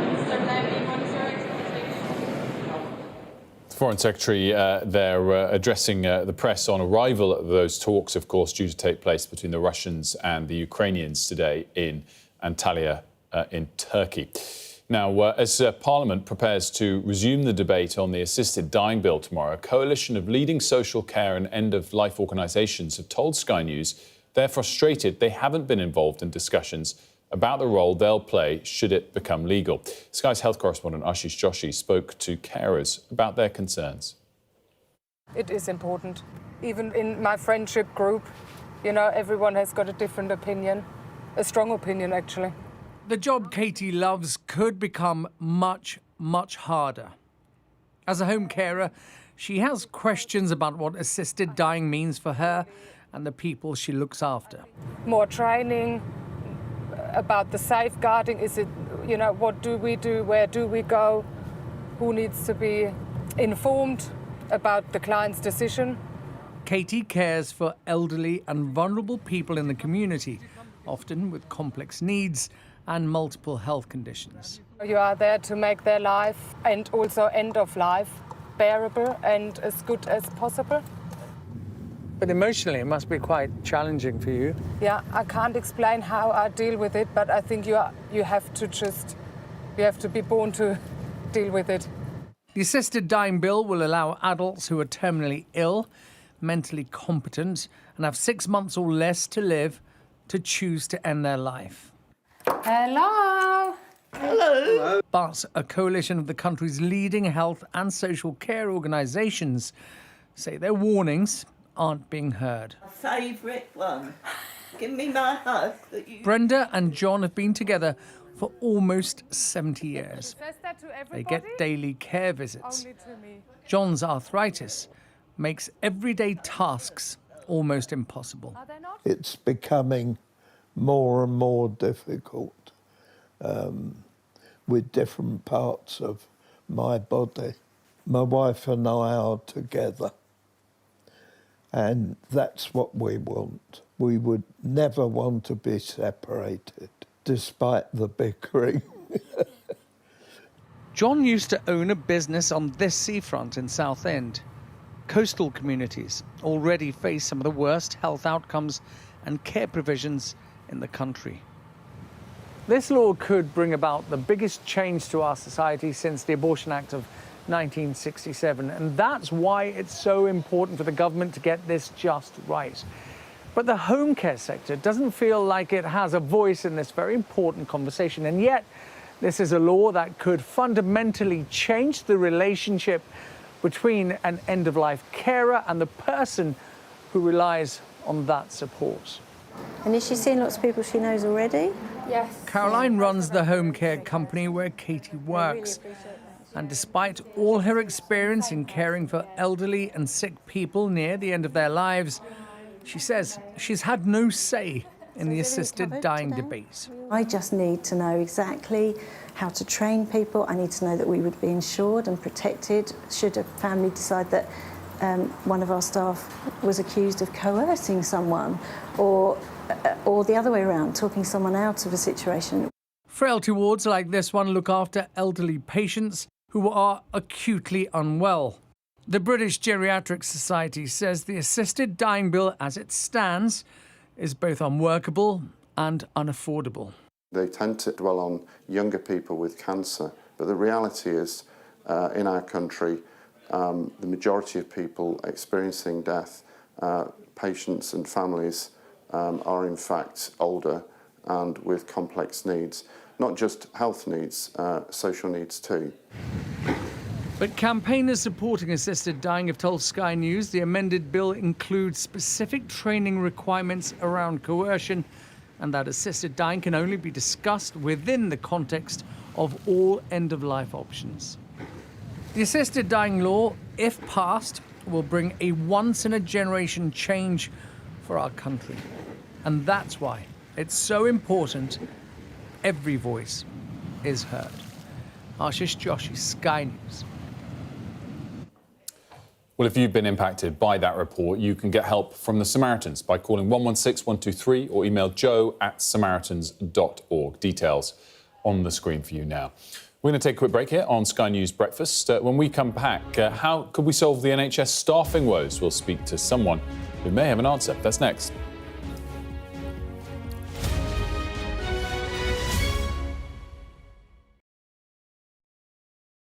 Over there, to your left. There have been airstrikes every day. Hezbollah are very sensitive about us showing any pictures, and we're being hurried away right now. It felt akin to riding into some sort of Armageddon. Many other areas have been hit badly. There are shells coming in every few minutes. Hear that whistle and that crunch? We know that they're coming from the south of the city, where there's a column of Russian armory. I'm Alex Crawford and I'm Sky's special correspondent based in Istanbul. It's trying to hit us. That's it. It got us then. There's a lot of action going on, a lot of hits still. We were the first journalists and the only outsiders to reach the site of the attack several weeks after it happened. We found from the missile. It's very difficult to see what around here could be conceived of as a legitimate military target. Only about half a mile from the Turkish coast, a boat seriously overcrowded. This is one of the most severe viruses in the world. Clearly not had very much to eat at all. A lot of them extremely thin and very frail. Look at that sheet of flames, and that has happened within minutes, and now it's coming from both sides, and it's moving this way. The world's largest falls now down to a trickle in places. And all, but they're not going to be blowing ships out of the water anymore, so that's what we Let's want. listen to President And Trump we'll see how speaking that in works, Doha. But their emissaries were very, very strong on it. So that's a good thing for Yemen, because they're trying to help themselves also. And we want them to get along with Saudi Arabia, because that's been a big fight. And the other, of course, is Syria. We took out the sanctions, and I didn't even realize it's been many, many years that they've had sanctions. And as you know, there was a very big change at the top. And I thought that we have to give them a chance. They really have no chance with the sanctions. They were very biting. They were top of the line. Nobody could even deal with them. You couldn't make a phone call to Syria. So we did that, and I met the new leader of the country, and he's got a strong past. I'd be very nice. He's got a strong past, but I liked him a lot. I think he'll be a great representative, and we'll see. You're going to have a strong past to put that one around. You cannot be a weak person. If you're a weak person, we would just be wasting time. So he's a strong guy, and I thought he was good, and let's see what happens. But we're going to give him a fighting chance by taking off the sanctions. So we've actually been praised for that. The Crown Prince of Saudi Arabia was very strong. Please do that. He wanted it done. President of Turkey wanted it done. President Erdogan called me, said, is there any way you could do that? Because if you don't do that, they don't have a chance. And so I did it, and it's actually been very popular. The Emir liked it a lot. It's been very, very popular. So let's see what happens, but it's my honor to have done it. And with that, we're surrounded by some of the greatest business people in the world. We just had a tremendous order of Boeing. This is Boeing, and this is General Electric. And General Electric, I hear, makes the best large airplane engine in the world by not even a contest. Maybe I'll have to change my engines one day in my plane, because they're not General Electric. But, it's one of those things. But I hear you make the best engines in the world, Larry. Larry's somehow his people at General Electric. First of all, it's one of the greatest turnarounds that you'll ever see in a company, because when you took it over, it was, I want to be respectful, General Electric was in trouble, to put it, I would say, right? To put it mildly. And now it's a hot company doing great, and it's, I would imagine the hottest thing is what's happened with the engine division, because this engine is incredible. Would you like to say a couple of words, Larry, about that? Because he watches, when he sees Boeing, he's very excited because he supplies, I guess, for the most part, the engines.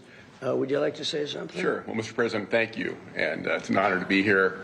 We're thrilled about the commitment that Qatar Airways has made to both Boeing and GE Aerospace with the largest wide-body order really in our company's history. Over 400 engines, both our GE NX, which powers the 787, the fastest-selling high-thrust engine in history, and our new 9X will power the 777X, which will be the largest commercial. Larry Culp, the CEO of General Electric, there talking alongside President Trump. President Trump praising his turnaround. Of course, long-term shareholders of General Electric might well still be somewhat disappointed by the performance. The turnaround is all relative to recent years' performance. But we're going to come off those comments there from President Trump as he focuses more there on American business. But we'll continue to monitor it for all of the key headlines to come on international affairs and anything that relates to the UK in particular. But for now, we'll move on. Yes, we've been talking for years, haven't we, about the state of the NHS and the crisis around the lack of workers. Well, one of the solutions being talked up to solve the problem is to create opportunities for people to volunteer to help their career prospects in the sector. Go for it. OK. Well, to join us now to talk a bit more about this, we're joined by Amajit Chauhan, the Chief Executive of Helpforce, a group which aims to increase volunteering in the NHS. And also we're joined by Bailey Thompson, someone who took part in a pilot scheme run by Helpforce and is now studying to become a midwife. Good morning to you both. Thank you. Thank you. Delighted to be here. We'll just start with you first then. This comes on the day when NHS managers are being encouraged to switch to areas perhaps that are failing, being encouraged because of a higher pay, and then in some situations chief executives being told, look, if you are failing, you're going to have money docked. Do you think then volunteers might be the key to solving this crisis that we're seeing and a level playing field? Sure. Look, I think it can help. There is a huge vacancy in the NHS, 100,000 staff every year shortfall, costs of £10 billion a year. So I think volunteering can help, and we've shown over the last few years that volunteering can make a difference to those hospitals, but also to people who want a career in the NHS.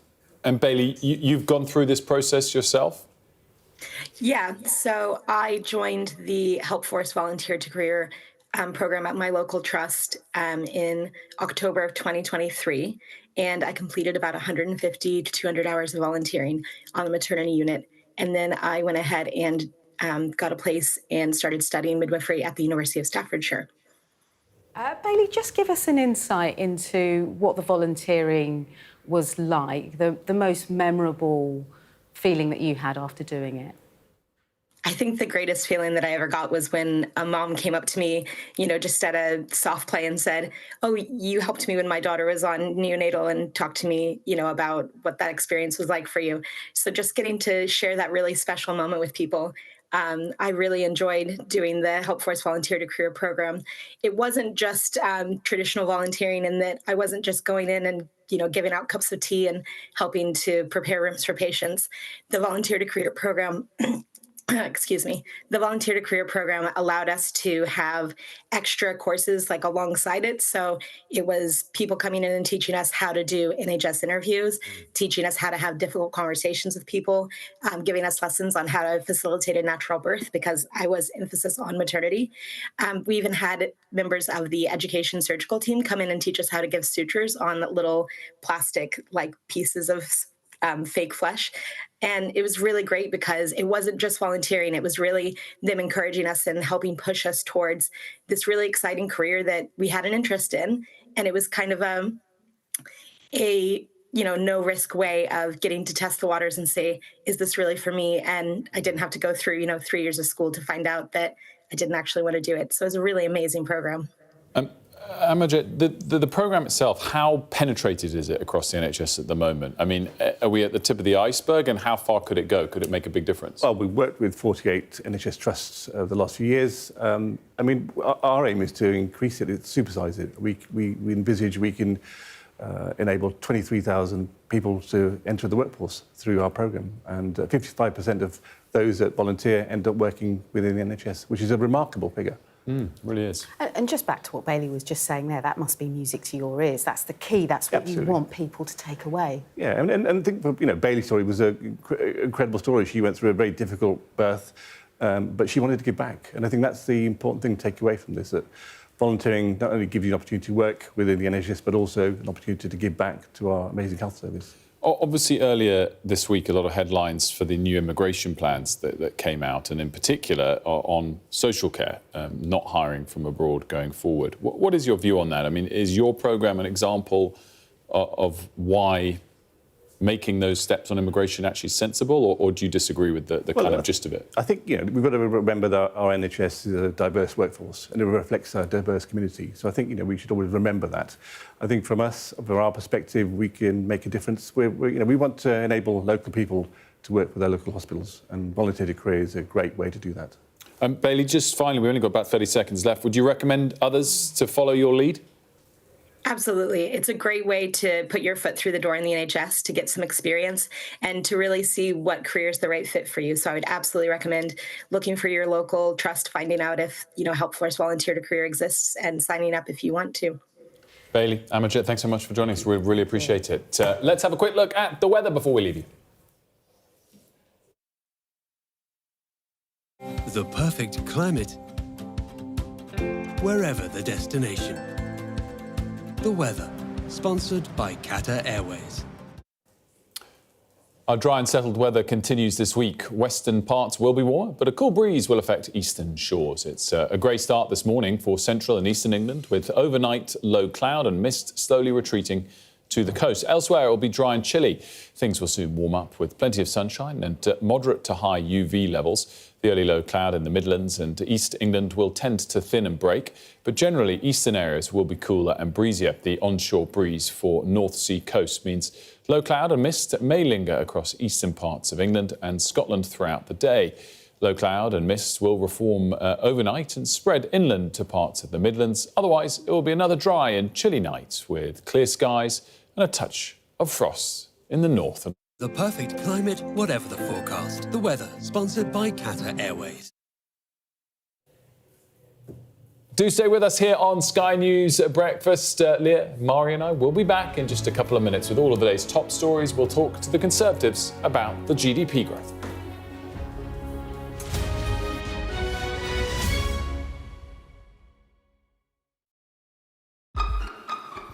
We've got your Sunday mornings covered. From the front page and the sounds of the streets to the voices of the people who make the major calls and big picture politics beyond Westminster. We'll put you at the heart of our story. I'm ready. Are you?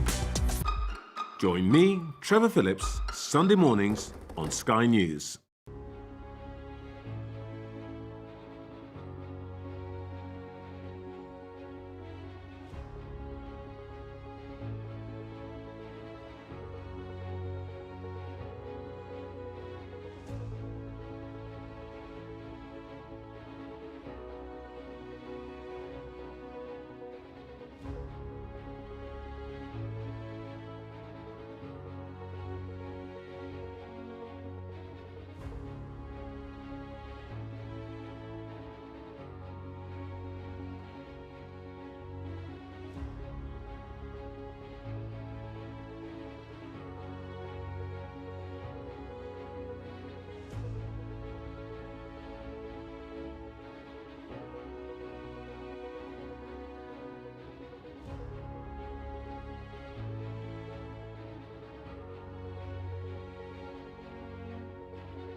Good morning, it's 8 o'clock. The economy grows more than expected in the first quarter of the year.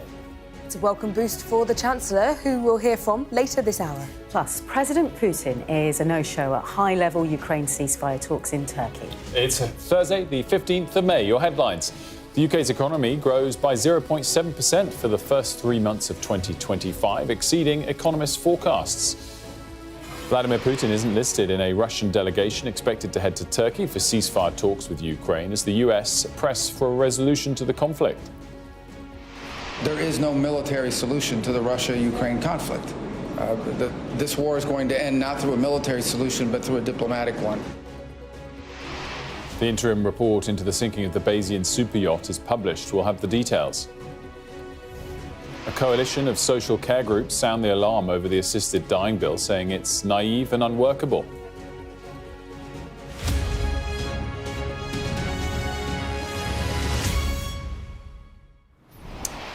A very good morning to you. The UK's economy grew by 0.7% between the first 3 months of 2025, above economists' predictions. The Chancellor, Rachel Reeves, said the figures show the strength and potential of the UK economy. 0.7%, the expectation was 0.6%, Mari, and for the month itself of March, 0.2%, the expectation was for a flatline, for 0% growth. And welcome news for the Chancellor. Yeah, absolutely. It's important to say that, we'll see if this becomes a trend. If it becomes a trend, then this could be a turning point for Labour, for Rachel Reeves. To an extent, I think they will feel slightly vindicated. Often there's been a lot of kind of down-talking about the economy, quite a lot of negative rhetoric around the economy, partly from the Treasury itself as well. They were criticised for that over the autumn and the summertime. But the fact that these figures look to be relatively encouraging, I think they will feel that perhaps they're on the right path. Emma Reynolds was speaking to you, Treasury Minister, earlier in the programme. She was saying things are going in the right direction. She obviously said we must go further and faster until we ever hear further and faster. But we can have a listen to her reaction around what the government is aiming for. Our mission, as we set out at the election, is that we want the highest sustained growth in the G7. Today, we learn 0.7%. That's now, for our first quarter, the highest growing economy in the G7, which is good news. But obviously, I'm not going to give you a figure here as to what good growth looks like, because it will depend on global factors as well. There are all sorts of things that could happen between now and the next election in the next few years. So, clearly... But obviously, we'd like to see higher growth, is the point. And, Mari, we're going to hear from the Chancellor herself in the next sort of hour or so, and this is a moment in time where she will take a victory lap. Yeah, absolutely. I think there's been a lot of negative briefing about her. There's been briefings to say, is she going to have to go if things don't look up? Heavily criticised for her cuts to, her increase, to employers' national insurance, for instance. Tories branding that a jobs tax and saying that everything she was doing was anti-growth measures. So to have these figures really gives Labour a little bit of ammunition against the Conservative attack line, really. That is, everything they do is anti-growth. Because clearly it can't be. And Ed Conway's able to join us as well now. Ed, how long will this reprieve last for the Chancellor? I guess that's the follow-up question. This is a significant boost to growth, much better than expected. Is it enough to solve the problems she faces? They're strong figures. They're definitely strong figures, and they are stronger than expected. This is strong when you look at overall gross domestic product. So what is GDP? This is the best measure of just how much activity there is going on in the economy. It is the best measure of how much income is being generated across the economy. And even when you divide that income by the head of the population, obviously the population is growing at the moment, partly thanks to migration, a large part thanks to migration. Well, even when you do that, you still have GDP per head rising at 0.5%. But there is this proviso. I think, when most economists have looked at these numbers, they've said, listen, this is a punchy month, but it's unlikely, and it's a punchy quarter, but it's unlikely to be repeated. And why is that? It's in part because what you're seeing right now and what you're seeing in these figures is partly a lot of businesses seeing that tariffs are being imposed in the US. Obviously, they were pre-announced and acting ahead of that. So investing more in certain kind of equipment that they need, pushing more exports out to the US to get ahead of those deadlines. And the Bank of England, for instance, you know, the most prominent of all of the economic forecasters out there, they, for instance, think that there's going to be strong growth in that quarter, so Q1, and then for the rest of the year, you're talking about 0.1% growth, and that's relatively weak. That being said, of course, the UK, the strongest growth in all of the G7 at the moment. So look across the industrialised economies, 7 other economies. The US is actually seeing shrinking growth in the first quarter. Most other economies seeing slightly weaker growth than the UK. So that 0.7% puts the UK slightly ahead of other economies. But I think there is that note of caution that we are in a period right now of extreme economic volatility. And that volatility sometimes means positive stories in terms of activity, and that's what we've seen today. But it may, by the same token, mean some negative periods of activity as people adjust to what's happening with tariffs. We're just going to have to wait and see. It is a more volatile period right now, Wilf, than we've seen for a long time. Looking at the economy, looking at geopolitics, looking at Donald Trump there in the Gulf at the moment, talking to his partners there. It is very unpredictable, and no one knows what's coming next. The hope is that it can be positive economically and politically, but everyone's a little bit nervous about that. And we're going to hear from the Chancellor just in the course of the next hour to see what she has to say about it. We certainly are, Ed, and we look forward to her comments, to your reaction to them, and also to the Conservatives' point of view. Mel Stride joins us in 10 minutes, the Shadow Chancellor. For now, Ed Conway, thank you very much. Now, Vladimir Putin will not travel to Turkey today. In recent days, Ukraine's Volodymyr Zelensky had repeatedly challenged his Russian counterpart to high-level talks in person on the war in Ukraine. But President Putin was not listed in a Russian delegation list last night. At a separate meeting of NATO foreign ministers in Turkey this morning, the US's top diplomat, Marco Rubio, had this to say. Whatever mechanism is outlined, whatever the process is that needs to happen, I mean, we are open to being constructive and helpful in any way we can to end the conflict. I will say this, and I'll repeat it, that there is no military solution to the Russia-Ukraine conflict. This war is going to end not through a military solution, but through a diplomatic one. And the sooner an agreement can be reached on ending this war, the less people will die and the less destruction there will be. Ivor Bennett joins us now from Moscow. Ivor, same question that I put to Alex Rossi in Turkey last hour. How high did the probability ever get that Vladimir Putin would attend these talks in person? And is the chance that that happens zero now? Are we certain that it won't happen? Well, no, actually, Wilf. I should say that it's not 100% confirmed that Vladimir Putin won't be going. The Kremlin hasn't actually confirmed that either way, but it certainly appears he's not going because his name, as you say, was not on the list of Russia's delegation that was published by the Kremlin late last night. I can't say I'm that surprised because we know that Vladimir Putin is not a leader who responds or takes kindly to ultimatums or the demands of others. He likes to be the one in charge. He doesn't like to be told what to do. So even though Volodymyr Zelensky has been saying all week that he will be in Istanbul waiting for Vladimir Putin, trying to troll him by saying, "Are you too scared to turn up?" Vladimir Putin, it appears, is going to be staying put here in Moscow. And so is, by the way, his foreign minister, Sergei Lavrov, which is a bit of a surprise. Instead, on this list of Russia's delegation is a group of technocrats. There's a presidential aide, a deputy foreign minister, a deputy defense minister. They're an experienced team of negotiators, but certainly not Russia's top team. And my reading of this is that it's a show of disrespect to Ukraine, who's, of course, prepared to send its leader to these talks, and a projection of power from Russia. And so is the fact that this list was published so late in the day, keeping everyone guessing as to who will be part of Russia's team, negotiating team in Istanbul, right until the last minute. It's trying to seize the agenda and to own the agenda. I think the question now is, how will the US react to all of this, in particular Donald Trump? Because Donald Trump stuck his neck out early this week, repeatedly saying he would be prepared to go if Vladimir Putin shows up as well. But it's only late last night when it became when it became clear that Vladimir Putin was probably not going to go, that Donald Trump said he wouldn't go, and that has left him looking weak. You heard Marco Rubio, his Secretary of State there. He didn't appear to be too bothered by the fact that Vladimir Putin appears not to be showing up, trumpeting the fact that these talks are going ahead as a win. But I think Donald Trump won't take kindly to effectively being stood up by Vladimir Putin. Really interesting, Ivor. As always, thanks so much, Ivor Bennett, for us live in Moscow. Time for some of today's other top stories now. Leah's got that for us. Thank you, Wilfred. NHS managers will be encouraged to transfer to poor-performing areas with temporary pay increases of up to £45,000. In addition, chief executives that fail to deliver improvements could have their pay docked. It's part of a carrot-and-stick attempt to slash waiting times and improve services for patients.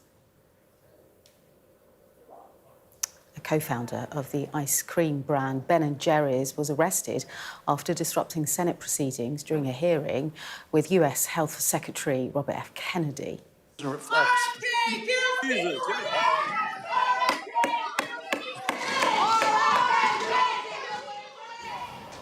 you can see there, Ben Cohen accused Congress of playing a role in the deaths of children in Gaza amid the Israel-Hamas war. Officers physically removed Cohen and 6 other protesters. It turns out a copy of the Magna Carta, owned by Harvard Law School, is actually a rare original from the 14th century. The discovery by researchers at King's College London and the University of East Anglia means the document is just one of 7 from King Edward's 1300 issue of Magna Carta that survived. Football fans will be able to celebrate later into the night, early hours of the morning really, should England or Wales reach the semi-finals or the final of the Women's Euros in July. So the rules will change, allowing extended pub trading until 1 o'clock in the morning. The tournament is being held in Switzerland. And today marks the official beginning of what's being called water bathing season. It's a period which lasts until around September, where water quality is monitored across 451 locations by regulators to inform and protect swimmers. Leah, great stuff. Thank you. Now, the Prime Minister is in Albania today for an annual international political meeting, but he's using the opportunity to reinforce his tough message on legal and illegal migration. Our political correspondent, Tamara Cohen, is there and joins us now. So, Tamara, remind us what this gathering is, pre-planned.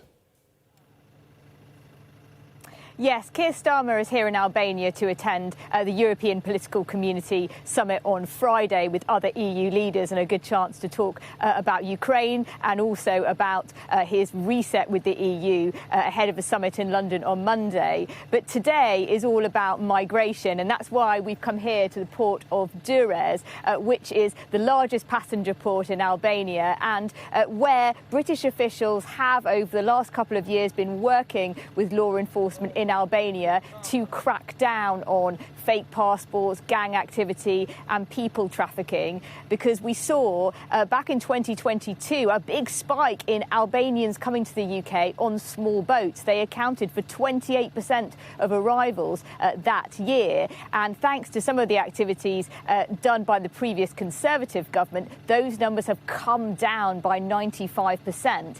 And what the Prime Minister will be saying while he's here, he's meeting the Albanian Prime Minister, is that this is a successful model that he could follow with other countries in order to smash the gangs, as the Prime Minister put it, and do upstream work to basically prevent people leaving their countries before they get to the Channel. So he'll be announcing there will be more investment in forensic machines here, in anti-forgery technology to detect fake passports. And he'll also be announcing that this sort of partnership will be expanded to other Western Balkan countries, Montenegro, Northern Macedonia, because this Western Balkan route is now a key way in which people travel from Africa and Asia and make their way into Europe.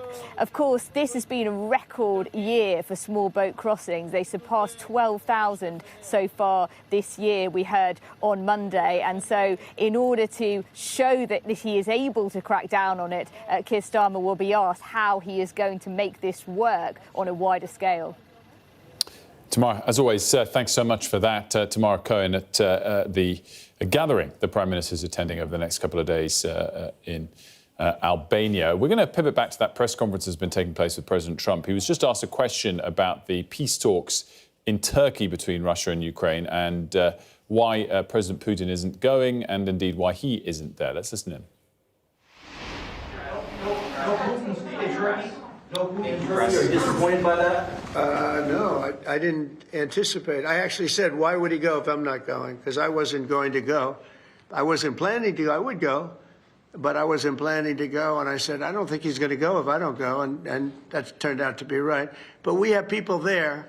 Marco, as you know, is doing a fantastic job. Marco's there, Secretary of State, and we have people there. But I didn't think it was possible for Putin to go if I'm not there. Jennifer?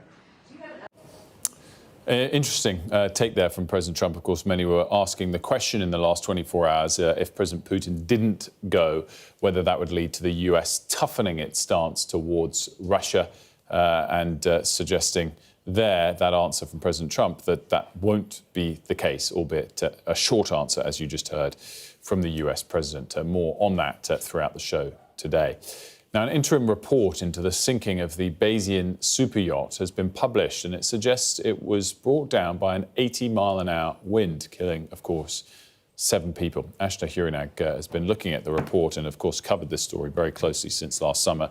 What are the key takeaways for you, Ashna? Well, what's quite surprising to me, Wilf, is that for the first time we've had sort of a formal timeline and a breakdown of events that happened on that night, on the 19th of August, in which 7 people tragically lost their lives off the coast of Sicily. The guests themselves were meant to be disembarking the next day. There are lots of detail in this report, which we haven't had before. So for the first time we've had this, as I say, a timeline. And what we appear to see is that the seas at first were very calm. The winds were very calm. Very quickly, things ratcheted up. They drove up to some 35 miles per hour pretty quickly, by about 3:57 that day, if we take viewers through it.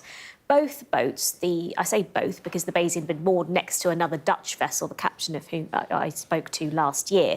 Both boats started dragging anchor. 3 minutes later, 4 a.m, the deckhand that was on watch that night wakes up the captain and both of them go to the top deck, which is known as the Flying Bridge. At the same time, the chief engineer of the vessel heads to the control room to prepare for manoeuvring and other crew members start to wake up. At this point, the wind is really picking up. At the same time, the owner of the vessel, who we now know is Mike Lynch's wife, Angela Becerra, starts to make her way to the bridge. It's thought that she had been asking them to rearrange taxis because of that stormy weather. She had been woken up because of it.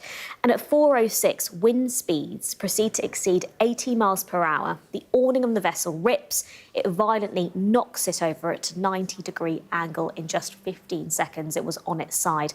People, furniture, loose items, all over the place. 5 people, including the captain and Mike Lynch's wife, injured when that happened. In the cabin, 2 of the guests using a kitchen drawer as a makeshift ladder to try and get out.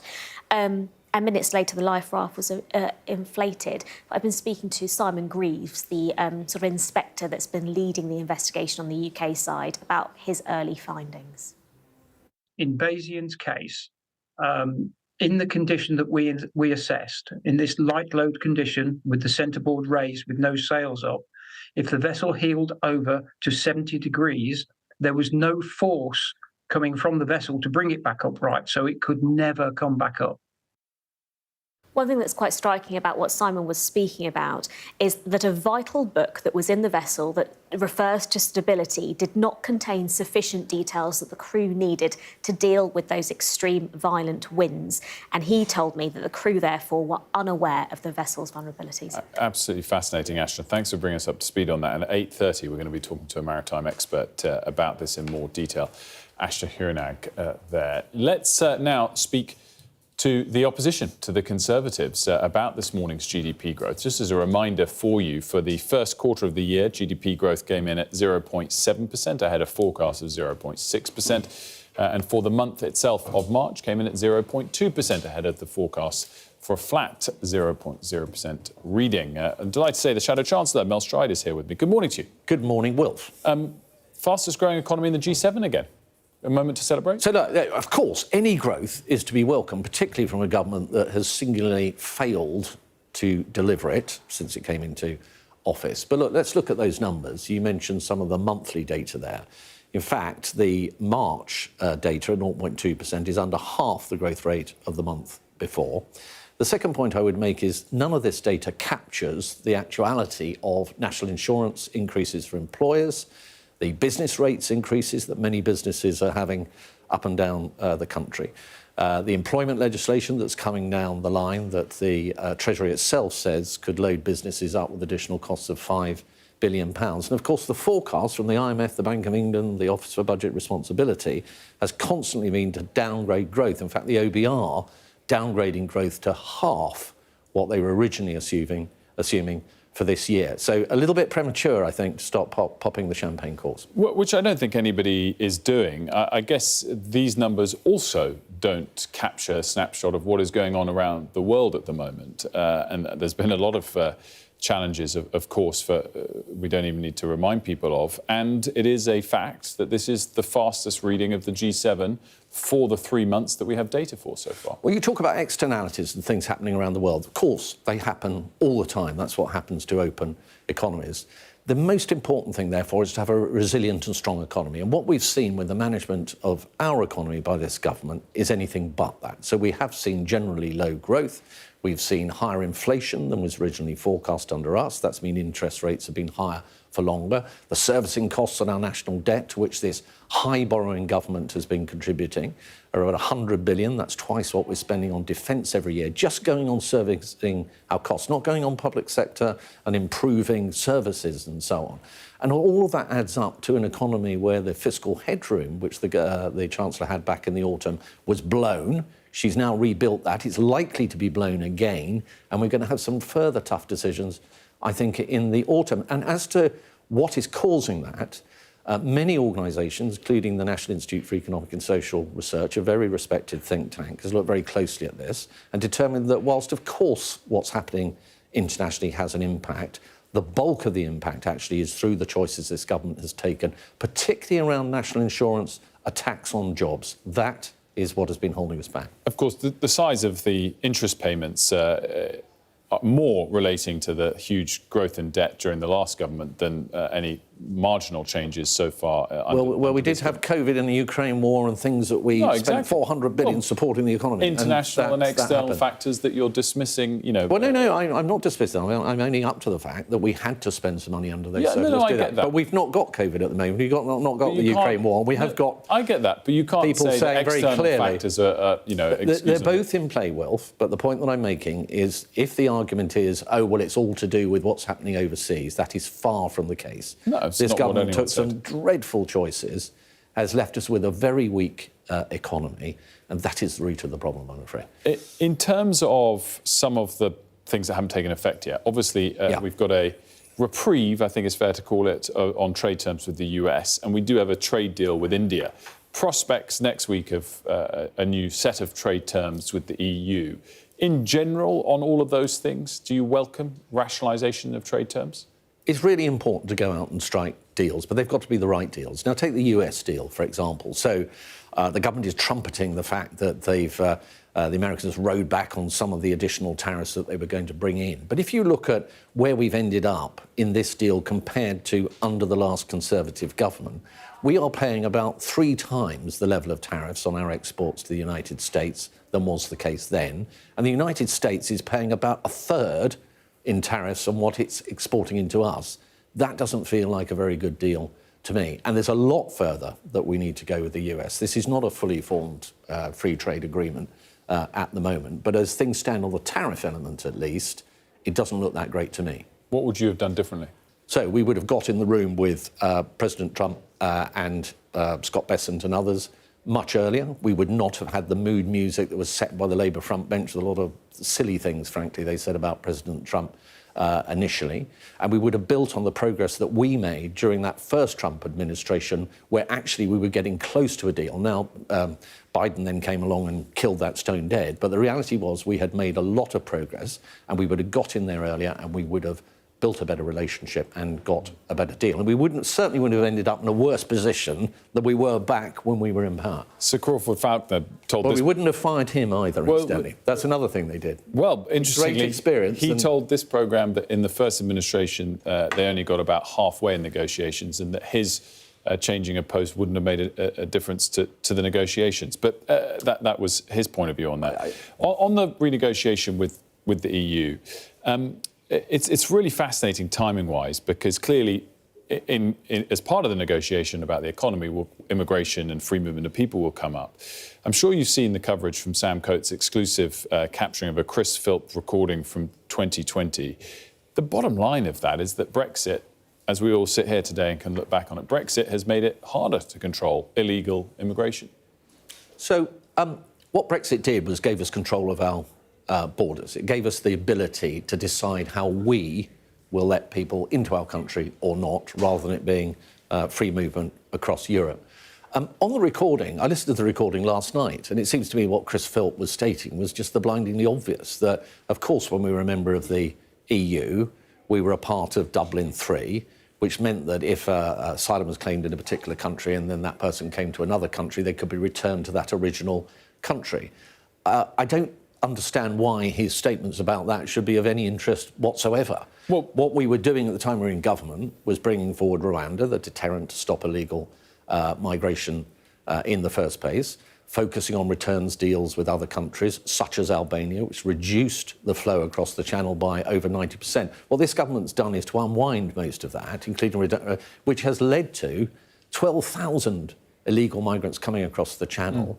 As a direct consequence of Labour's policy, that's a record this year. It's going up, not down. Yeah, the Rwanda policy is one thing. I put that aside, because I think this is just a really interesting question about Brexit, and what Chris Philp said or not we'll put aside. But you said what Brexit gave us was the ability to control our borders. Yeah. What was revealed, whether it's sensational or not, in the Chris Philp recording, and you just touched on, is perhaps that you should tweak that phrase and say what Brexit gave us was the ability to try and control our borders, but actually tie our hands behind the back, because we can no longer use the Dublin Agreement to return people that cross on a small boat back to where they came from. Yeah, but we've got something much more significant by having Brexit, which is complete control of who comes into our country. And that is hugely more powerful in terms of potentially controlling net migration than the Dublin III Agreement. But why are we sensationalising Chris Philp's comments? He was just making an obvious statement. I don't know why it became this is really interesting. A big thing for Sky. Maybe it gave us the chance to control legal immigration, albeit, of course, the numbers soared in your government. But did it make it harder to control illegal immigration?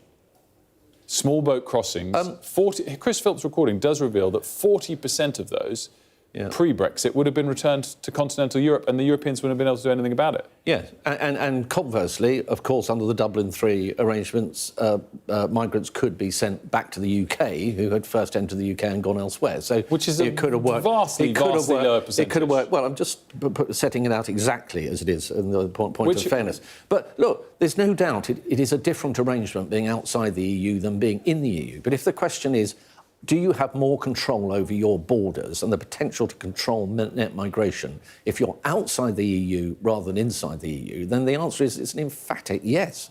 Of course, if you're not part of the single market and free movement across Europe, of course you then have the ability to control who comes into your country.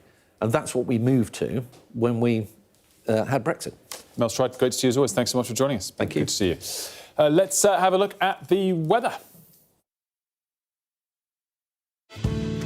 A bright start and always a warm welcome. The weather, sponsored by Qatar Airways. Well, the dry and settled weather does continue this week. Western parts will be warmer, but a cool breeze will affect eastern shores. It's a grey start this morning for central and eastern England, with overnight low cloud and mist slowly retreating to the coast. Elsewhere, it will be dry but chilly. Things will soon warm up with plenty of sunshine and moderate to high UV levels. The early low cloud in the Midlands and eastern England will tend to thin and break, but generally eastern areas will be cooler and breezier. The onshore breeze for North Sea coast means low cloud and mist may linger across eastern parts of England. That's your weather. A bright start and always a warm welcome. Qatar Airways sponsors the weather. So to come here on the Breakfast Show this morning, we'll take you back to Doha. Mark Stone is there for us. President Trump, of course, just explaining why he didn't go to the peace talks between Ukraine and Russia. We'll have more on that.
Show of military might and menace. Why should the West trust you? Frankly, I don't care whether the West trusts us or not. Sky News. Get the full story first. Have a quick word for Sky News. Is the West right? Are you fueling Russia's war machine? American journalist Evan Gershkovich is on trial here, but was first on display. I'm Ivor Bennett, Sky's Moscow correspondent.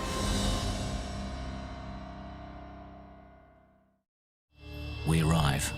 A secret hospital hidden in the Myanmar jungle, treating the victims of this bloody war. This is Myanmar today. Its military rulers don't want the world to see, but we have. I fight for my own future. I fight for my generation's futures. This is an actual crime. They don't care for that. Myanmar army is only a couple of kilometers away. So this is a major humanitarian disaster.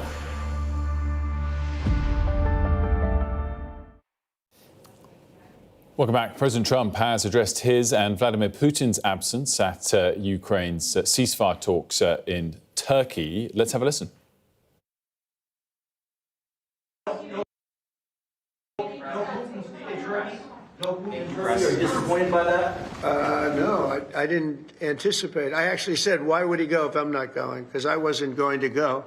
I wasn't planning to go. I would go, but I wasn't planning to go. And I said, I don't think he's going to go if I don't go. And that turned out to be right.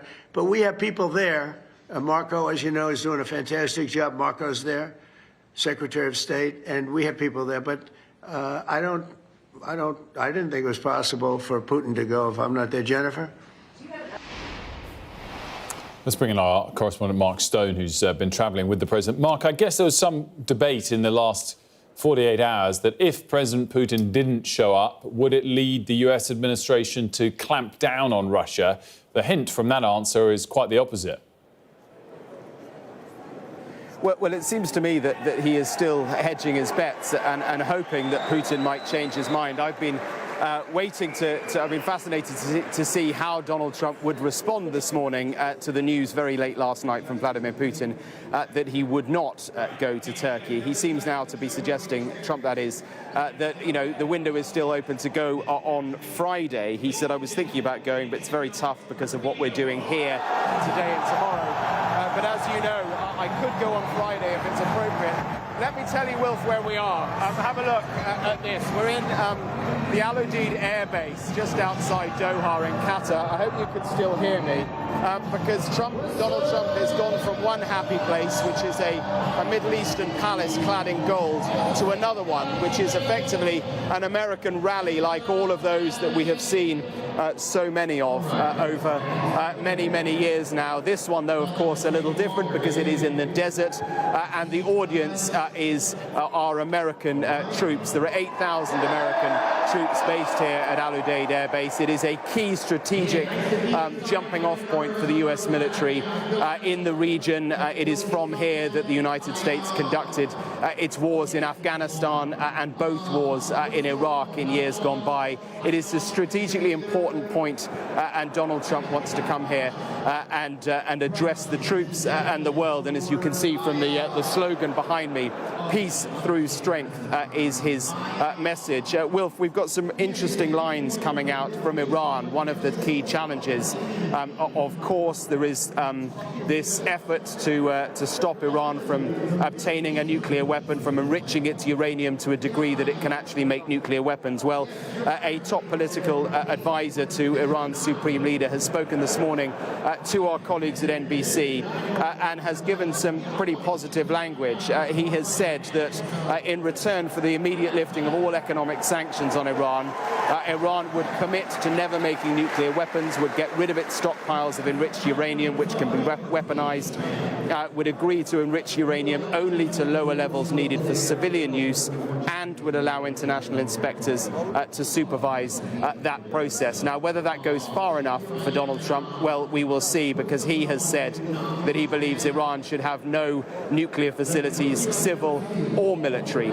It certainly will unease the Israeli leader, and if there is a theme of this week, it is the relationship right now between the Americans and the Israelis, because Donald Trump is not going to Israel in this Middle East trip. Instead, he is surrounding himself by the other side, by Arab leaders here in Qatar, in Saudi, and later on today and tomorrow in the United Arab Emirates. Mark, fantastic stuff on that. Just give us that final wrap-up then. So what is still to come on this trip, and what is the big message President Trump will be taking back home to America when it finishes? Good question. We were wondering at the beginning of this what the theme of this trip would be. Look, I think the best case scenario for Donald Trump, and it actually looked possible at the beginning of the week, was to come away. Remember, the week started with that trade deal of sorts with China. There was the moment where a hostage was released from Gaza after many months of nothing. What he wanted to do was get out of this week with a whole load of trade deals in the Middle East, cooperation on trade, on commerce, and on geopolitics. But then the icing on the cake for him would have been some sort of a ceasefire deal in Gaza. Remember, Hamas has a political wing based here in Doha. This is where all the negotiations have taken place. Steve Witkoff is here, is negotiating with Hamas, has had direct talks with Hamas over the past 24 hours. So he had hoped to get a deal there, but his friend Netanyahu appears not to be playing ball, undermining him effectively. And then the other moving part, of course, was Ukraine. And at the beginning of the week, as we were discussing, it looked possible that Vladimir Putin would go to Turkey, meet Zelensky, and then, of course, Trump would go there too. Those two big prizes, neither of them looked set to happen, which means he would end this week diplomatically really rather weaker than he started it, not the way he would have wanted it to go. And so he will spin other things. And that moment where he met the Syrian leader, the new Syrian leader, was, I think, certainly the image of the day yesterday, an extraordinary moment. I'm kind of slightly confused because Donald Trump's world message right now, his world view, seems to be at odds with Trump the disruptor, because he is coming here, he's giving olive branches to Iran, he's meeting the new Syrian president, once a jihadist, and he is falling out, it seems, with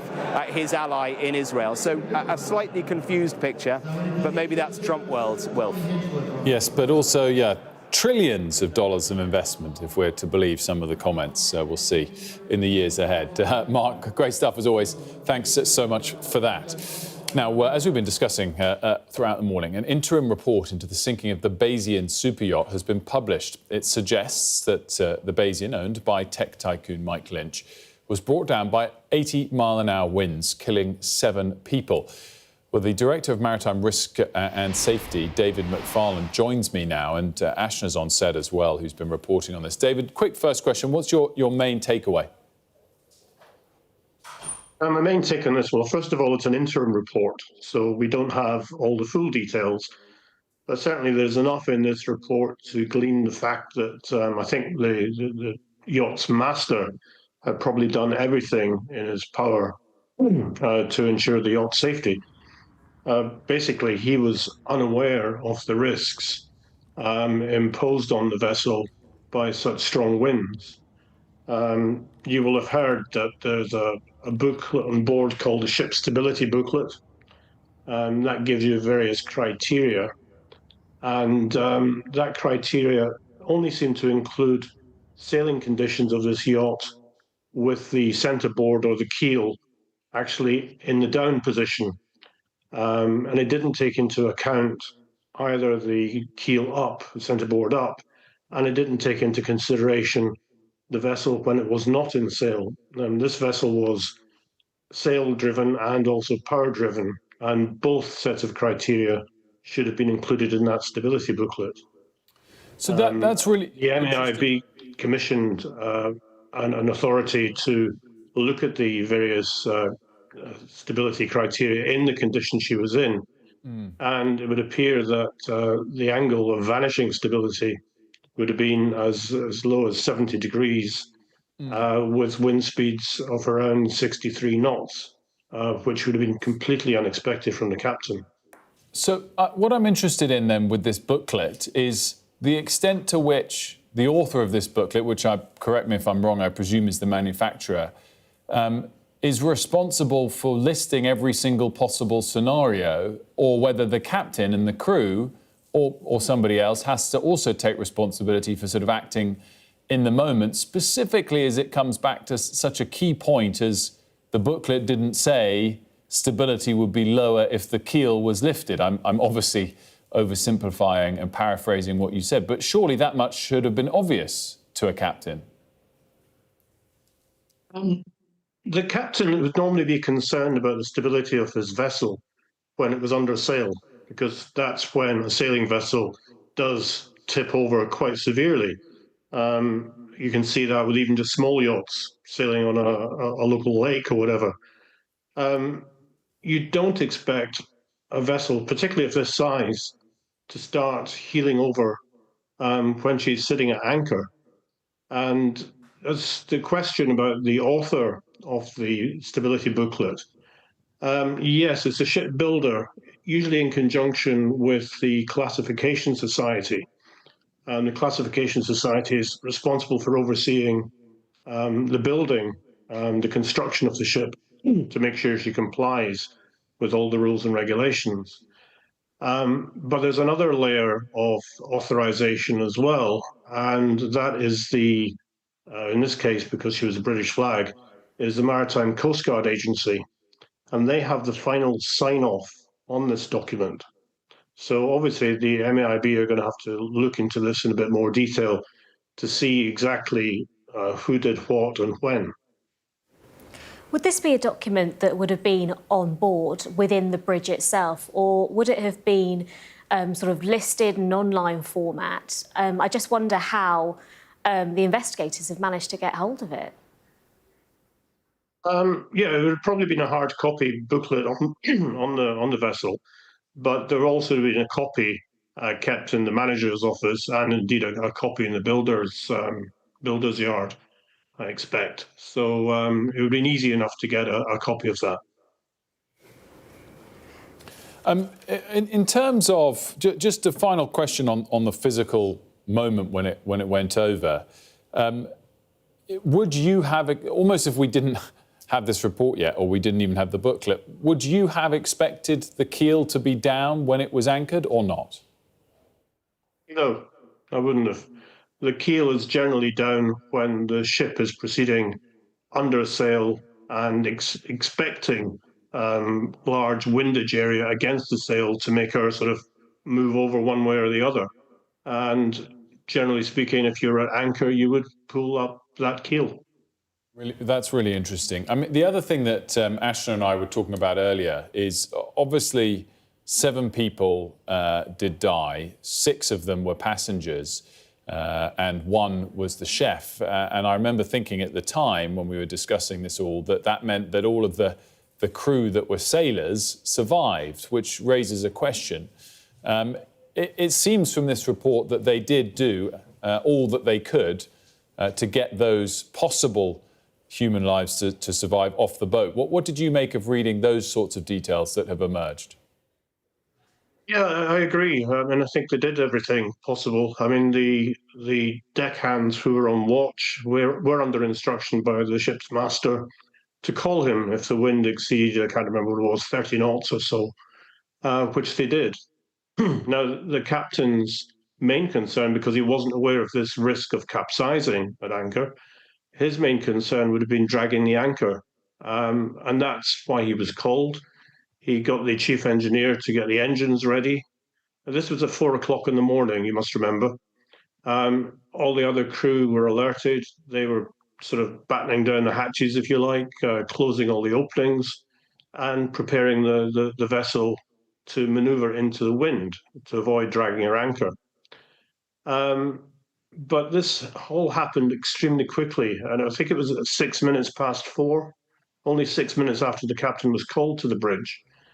Then the ship sort of heeled over to an enormous angle, and within 15 seconds of that 6 minutes past 4, the vessel then reached her angle of vanishing stability, tipped over to 90 degrees, and started bringing in water. And that was the end of the story. There was absolutely no chance.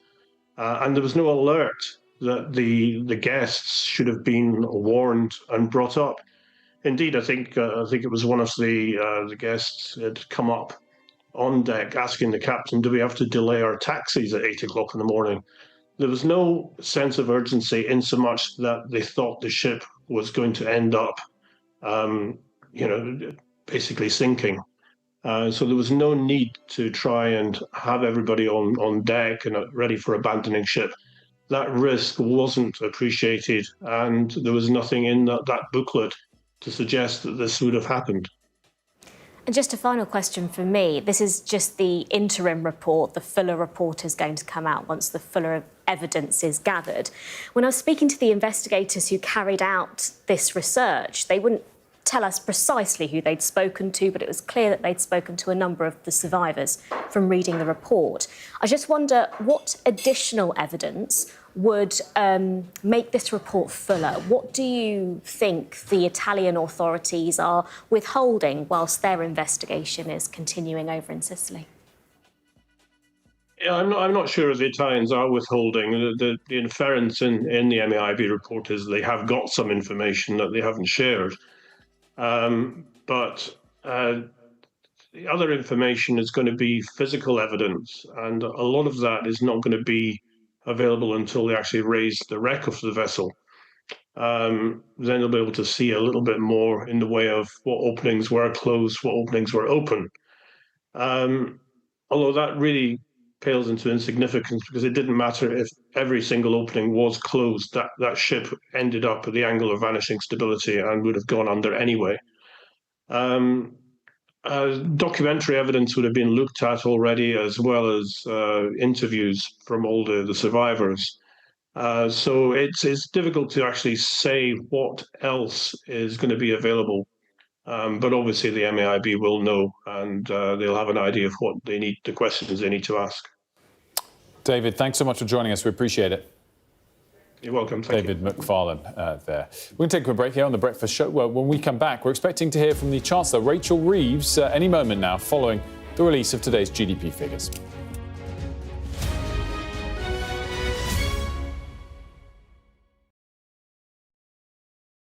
Over there, to your left. There have been airstrikes every day. Hezbollah are very sensitive about us showing any pictures, and we're being hurried away right now. It felt akin to riding into some sort of Armageddon. Many other areas have been hit badly. There are shells coming in every few minutes. Hear that whistle and that crunch? We know that they're coming from the south of the city where there's a column of Russian armoury. I'm Alex Crawford and I'm Sky's special correspondent based in Istanbul. It's trying to hit us. That's it. It got us then. There's a lot of action going on, a lot of hits still. We were the first journalists and the only outsiders to reach the site of the attack several weeks after it happened. We found from the missile. It's very difficult to see what around here could be conceived of as a legitimate military target. Only about half a mile from the Turkish coast, a boat seriously overcrowded. This is one of the most severe viruses in the world. Clearly not had very much to eat at all, a lot of them extremely thin and very frail. Look at that sheet of flames, and that has happened within minutes, and now it's coming from both sides, and it's moving this way. The world's largest falls now down to a trickle in places. I can't imagine how much plastic is lying at the bottom of this huge lake. Whoa! Getting up close and personal with a rhino. This is what makes the job so fantastic. The Premier League run-in is live on USA and streaming on Peacock. Only 2 matches remain. The climax of the Premier League season. Friday, exclusively on Peacock. Top 5 hopeful Chelsea host Man United. Sunday on USA. Newcastle continue to fight for Champions League qualification when they visit Arsenal. This is the Premier League run-in. Live on USA and Peacock. Jubilation in the streets, while some emotional. This is a political victory for Prime Minister Modi and his Hindu Nationalist Party. I'm Neville Lazarus and I'm Sky's reporter based in Delhi. Companies like these are helping India in its trajectory to be a serious player in space exploration. Sky News, get the full story first.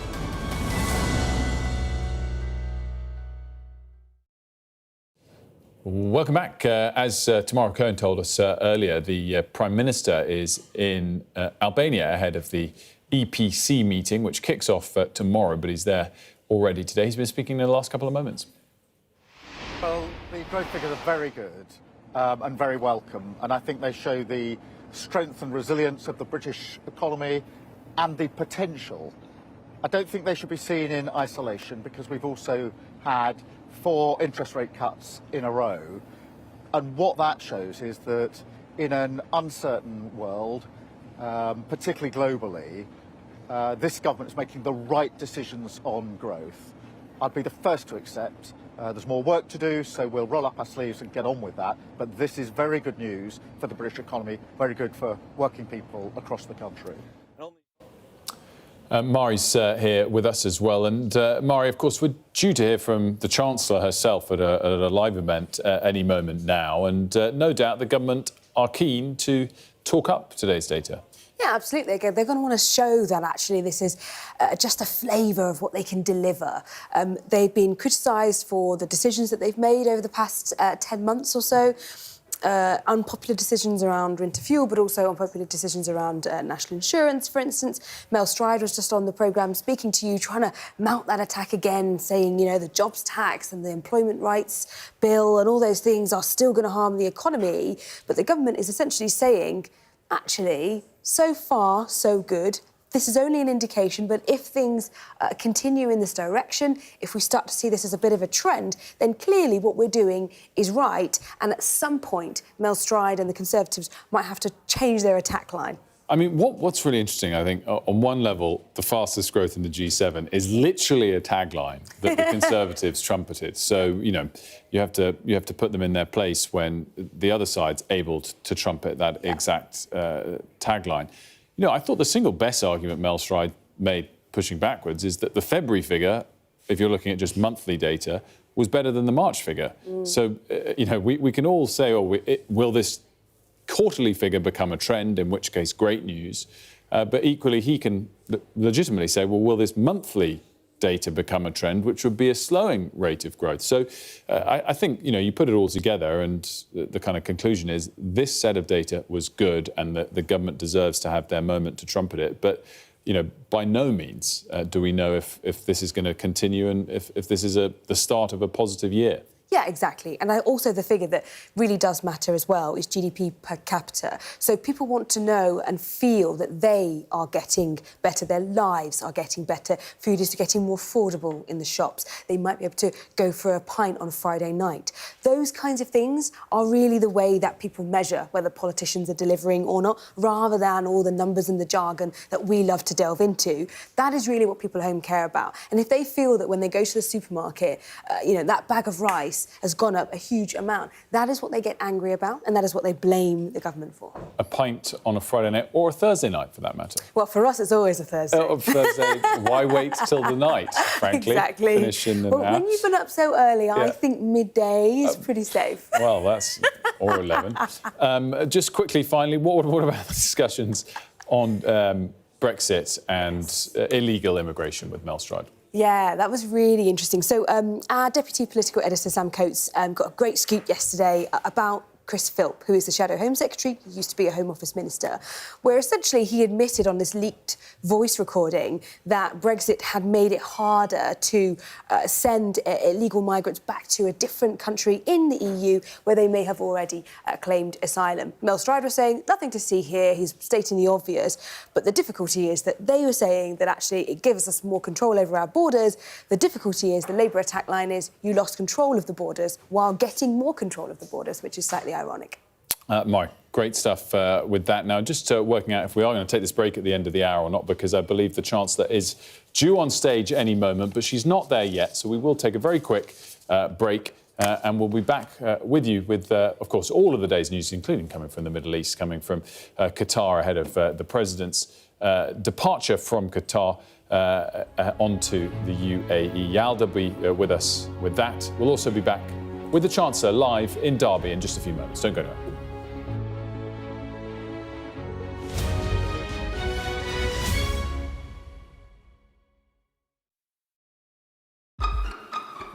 We've got your Sunday mornings covered.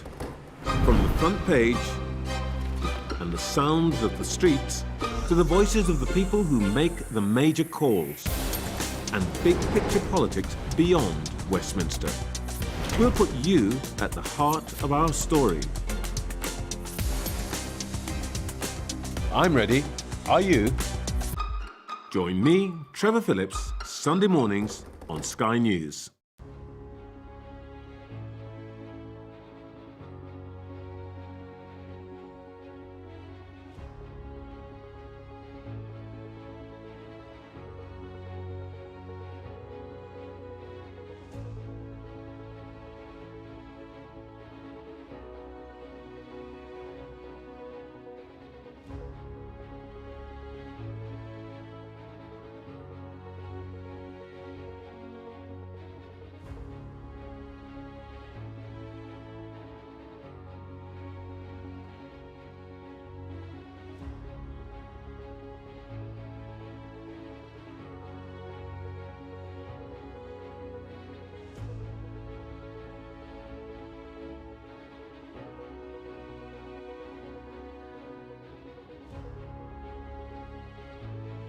At Rolls-Royce. Let's listen in to the Chancellor. Brands, a symbol of our industrial heritage, our engineering brilliance, and also our economic potential. And I stood here a year ago and I said that the new Labour government would bring investment back to Britain, would bring growth back to Britain, and would bring hope back to Britain. I said then that it wouldn't be easy, that it would take hard work, that we would need to make the right choices today to build a better Britain for tomorrow. And we're beginning to see those choices pay off. We've returned stability to the economy, which has enabled the Bank of England to cut interest rates 4 times in the last year. We have increased the national living wage and the national minimum wage, which has meant a pay rise for thousands of working people. And we've secured 2 trade deals with the United States and with India that has protected thousands of jobs, but will also create thousands more. And we're investing in the homes, the roads, the infrastructure of the future to create good jobs, paying decent wages here in Britain. And the result of all of this is that in the first 3 months of this year, our economy has grown by 0.7%. We're set to be the fastest growing economy in the G7 in the first 3 months of this year. And that's incredibly welcome. But I know that there is more to do. The cost of living crisis continues to affect families right across our country. I understand that and I hear that. But despite the challenges that we face, our economy is strong. Despite the global headwinds that we face, I can see the potential and I know that we can seize those opportunities. And despite so many broken promises of governments in the last few years, I know that we can, and I know that we will make working people in Britain better off, and that is what I am absolutely determined to do as your Chancellor. Thank you very much.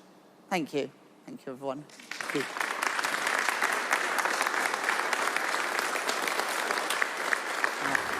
Right, okay. So, Rachel Reeves there, Mari, the Chancellor, springing her step. Do you think no growth is better than, well, some growth is better than no growth, essentially? Absolutely. I mean, she looked beaming, very pleased with herself on that moment. She said, you know, I know there is more to do, but she listed off all the things that they've done, hikes in the minimum wage, other things that she said was making a material difference to people's quality of life. And, you know, she was saying it all with a huge smile because she genuinely obviously feels vindicated that, you know, all the naysayers have been proven wrong and that actually some of her policies perhaps are beginning to bear fruit. Honestly, is that it? They've got a great bit of news. They've got a great bit of news to trumpet. I'm kind of amazed.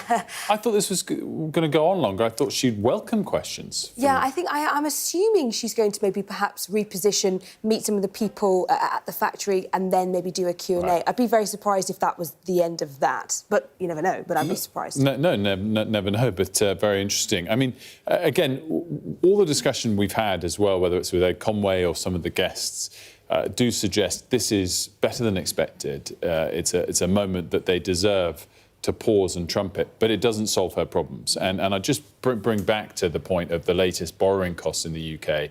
The 10-year yield, 4.72%. The 30-year yield is at 5.5%, just shy of that level. So we're basically back to the peak level of borrowing costs that we've had at any point in the last year. They're sort of 20-year highs, give or take.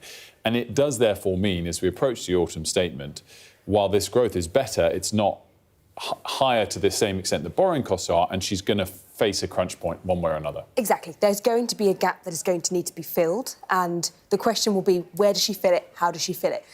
Treasury Minister Emma Reynolds, she was on the show this morning, but she's also been speaking to other journalists this morning where she insisted that in the autumn statement they would not increase taxes on individuals.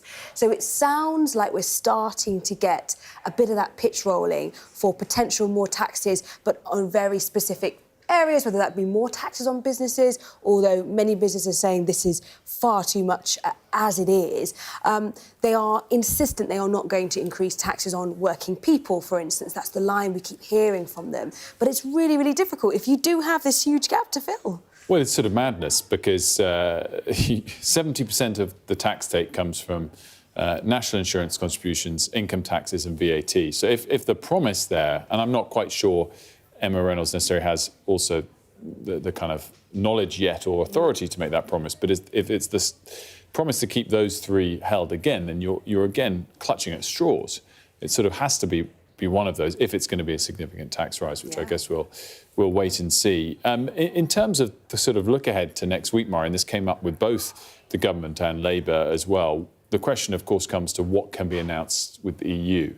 And this is one of those classic balancing acts that the government has. Do you appeal to what seems to be on voters' minds right now, things like immigration, things like fishing rights, or do you pull some of the levers that could boost economic growth?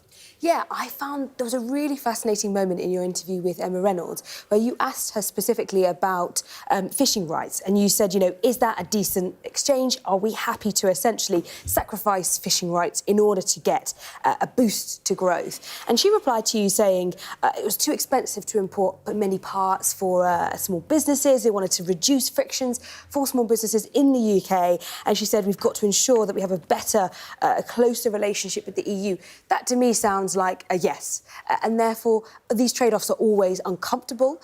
There will of course be people on certain parts of the political spectrum who will say that that will be a Brexit betrayal, any kind of change on fishing rights, but nonetheless the government is obviously learning that actually they are going to have to give away something in order to get something back from the EU, and perhaps that might mean something like fishing rights. Emma Reynolds didn't shy away from that, which I think is quite revealing. And then just talk us through the kind of debate that we had with Mel Stride earlier, following Sam Coates' exclusive on Chris Phillips's point. I mean, the takeaway here seems to be that Brexit did make controlling illegal immigration, the small boats in particular, harder, even if Mel Stride clearly had a point that overall, given that legal migration makes up a much bigger portion of our overall immigration, that it did give more control in general. This is the difficulty that I think politicians always get themselves into, which is the contrast between rhetoric and reality, or, you know, pragmatism and ideology. And you have a situation where ideologically, philosophically, the UK gained more power over its borders when we left the European Union. But in reality, you look at the numbers and it was anything but. And this is what is so interesting about that great scoop from Sam Coates, is Chris Philp is essentially, you know, saying the obvious in some ways, which is what Mel Stride was saying, which is, you know, we left that agreement and therefore we could no longer send people back who'd crossed the Channel who potentially had already claimed asylum in another country. But the fact that that made that so much more difficult, we ended up having this huge rise in small boats crossings over the past 4 years, and the Tory government didn't manage to get a grip on it. Meanwhile, they also allowed, or perhaps even encouraged, depending on which school of thought you come from, a huge rise in legal migration as well, while saying that they were going to reduce migration. And this is the difficulty, is there's this bizarre juxtaposition between what they are saying and what they were doing. And that's why, unfortunately, they lost a lot of credibility on things like immigration and border control, because the rhetoric did not match the reality. Mari, as always, great stuff. Thank you very much for that. As and when, if we do get more from Chancellor Rachel Reeves, we will bring it to you. Meanwhile, let's look to talk international relations. US President Donald Trump says Russian President Vladimir Putin is not attending Ukrainian peace talks in Turkey because he isn't either. This is what Donald Trump had to say on the topic earlier today. I didn't anticipate. I actually said, why would he go if I'm not going? Because I wasn't going to go. I wasn't planning to go. I would go, but I wasn't planning to go. And I said, I don't think he's going to go if I don't go. And that turned out to be right. But we have people there. Marco, as you know, is doing a fantastic job. Marco's there, Secretary of State, and we have people there. But I didn't think it was possible for Putin to go if I'm not there. Well, President Trump is due to be speaking at 9:45 a.m., the next half an hour or so, at the Al Udeid Air Base. We, of course, joined Mark Stone there earlier, and we'll go back to Mark in just a moment there. But first, we're joined by Yada Hakim, who's in Doha, of course, also been tracking the president's movements throughout the region the last couple of days. Yada, the headline there this morning is not only that President Trump is sort of confirming what is expected, that President Putin won't show up to the peace talks in Turkey, but it doesn't sound like he's going to clamp down on Russia, given Putin's unwillingness to show up either. Yeah, good morning, Wilf, from Doha. Good to see you. As you say, I mean, we've been tracking the situation, this back and forth between Vladimir Putin, Volodymyr Zelensky, Donald Trump, who was going to be where this week. As we flew from London to Riyadh earlier this week, news emerged that, you know, after pressure on Vladimir Putin, that he should perhaps step forward and try and resurrect these talks with Ukraine. He proposed Turkey, and he said that he would be willing to send a delegation, a team there. And then immediately Donald Trump put out a statement on Truth Social and said, I don't think Ukraine wants this. You should be jumping in immediately and accepting this and saying that you want to be there as well.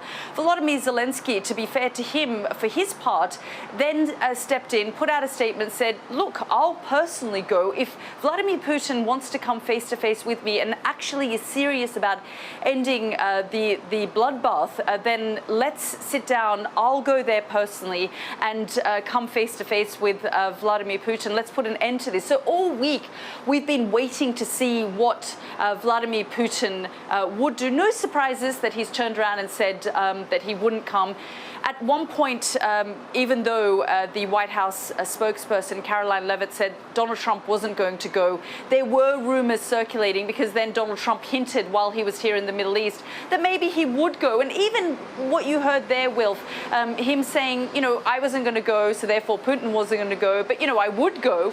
So perhaps sending mixed messages about whether he was willing to go or not. But certainly the impression we had that if Vladimir Putin accepted that and was going to show up, then, you know, everyone was willing to detour and head to Turkey to be there for that historic meeting. But, you know, Vladimir Putin knows at the end of the day, he is the big prize. Everyone wants him to come to the negotiating table. Volodymyr Zelensky has continued to say he's willing to sit down with him.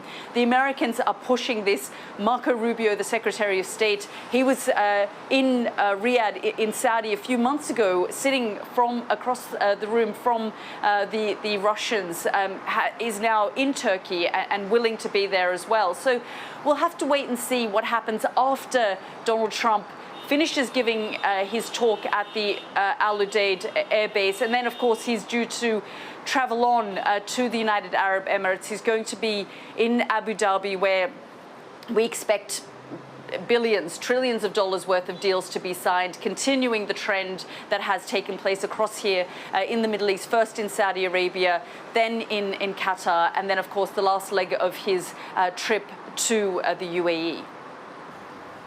Yeah, great stuff as always. Thanks so much for that. And I know you've got to continue with your travel, as the President does in the day ahead. Yalda Hakim for us there in Doha. As we mentioned, the President is due to address a gathered group there at Al Udeid Air Base. And Mark is there for us, as we saw earlier. Mark, just remind us exactly where you are, who he's due to address. And I guess it's a reminder of the long-standing US relations in the region, not just the improved relations that have been on show in the last couple of days.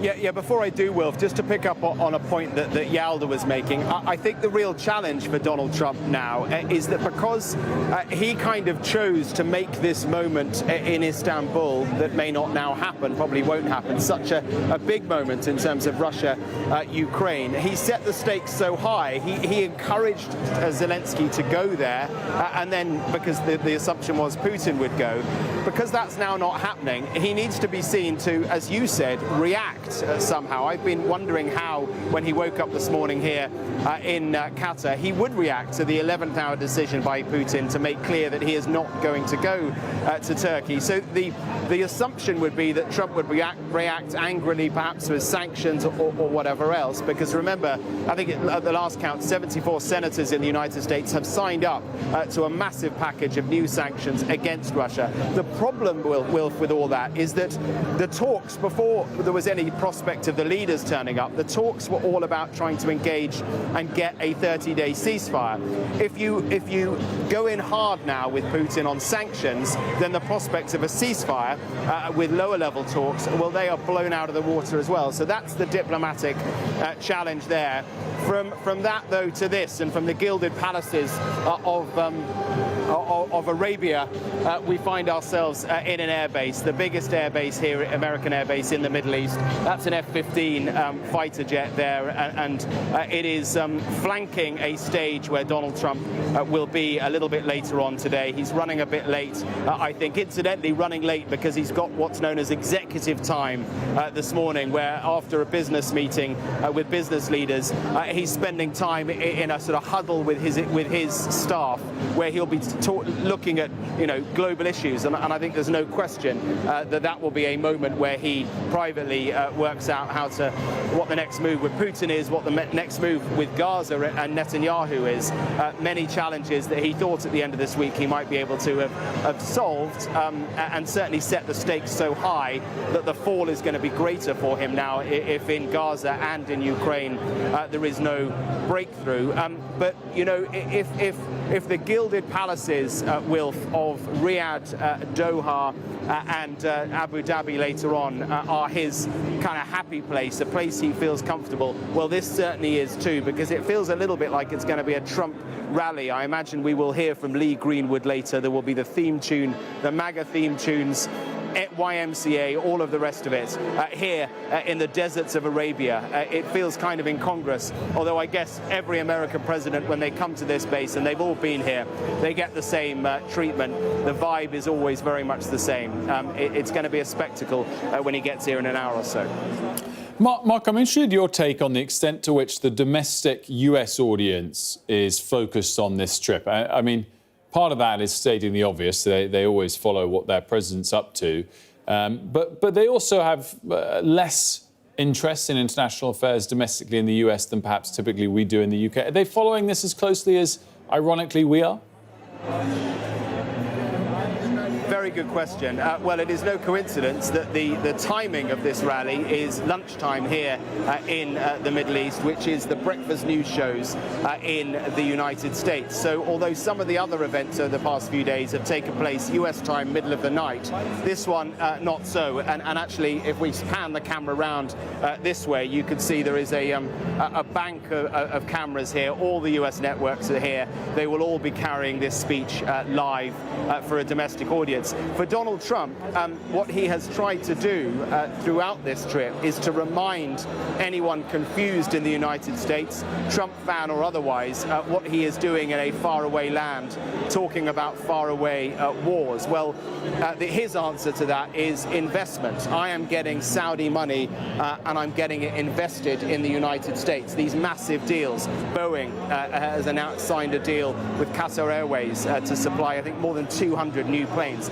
Those are jobs in Seattle. Those are jobs in the United States. And that is what Donald Trump will be pointing to for anyone who's confused about why he is here. Mark, as always, great stuff. Thanks so much for that. Mark Stone for us there, ahead of President Trump's comments at that airbase. We will bring them to you live when they begin, expected about 9:45 a.m. Meanwhile, lots of other news to get you up to speed on. Leah's got that for us. Thanks, Wilfred. NHS managers will be encouraged to transfer to poor-performing areas with temporary pay increases of up to £45,000. In addition, chief executives that fail to deliver improvements could have their pay docked. It's part of a carrot-and-stick attempt to slash waiting times and improve services for patients. A co-founder of the ice cream brand, that's Ben & Jerry's, was arrested after disrupting Senate proceedings during a hearing with US Health Secretary Robert F. Kennedy. Take a look.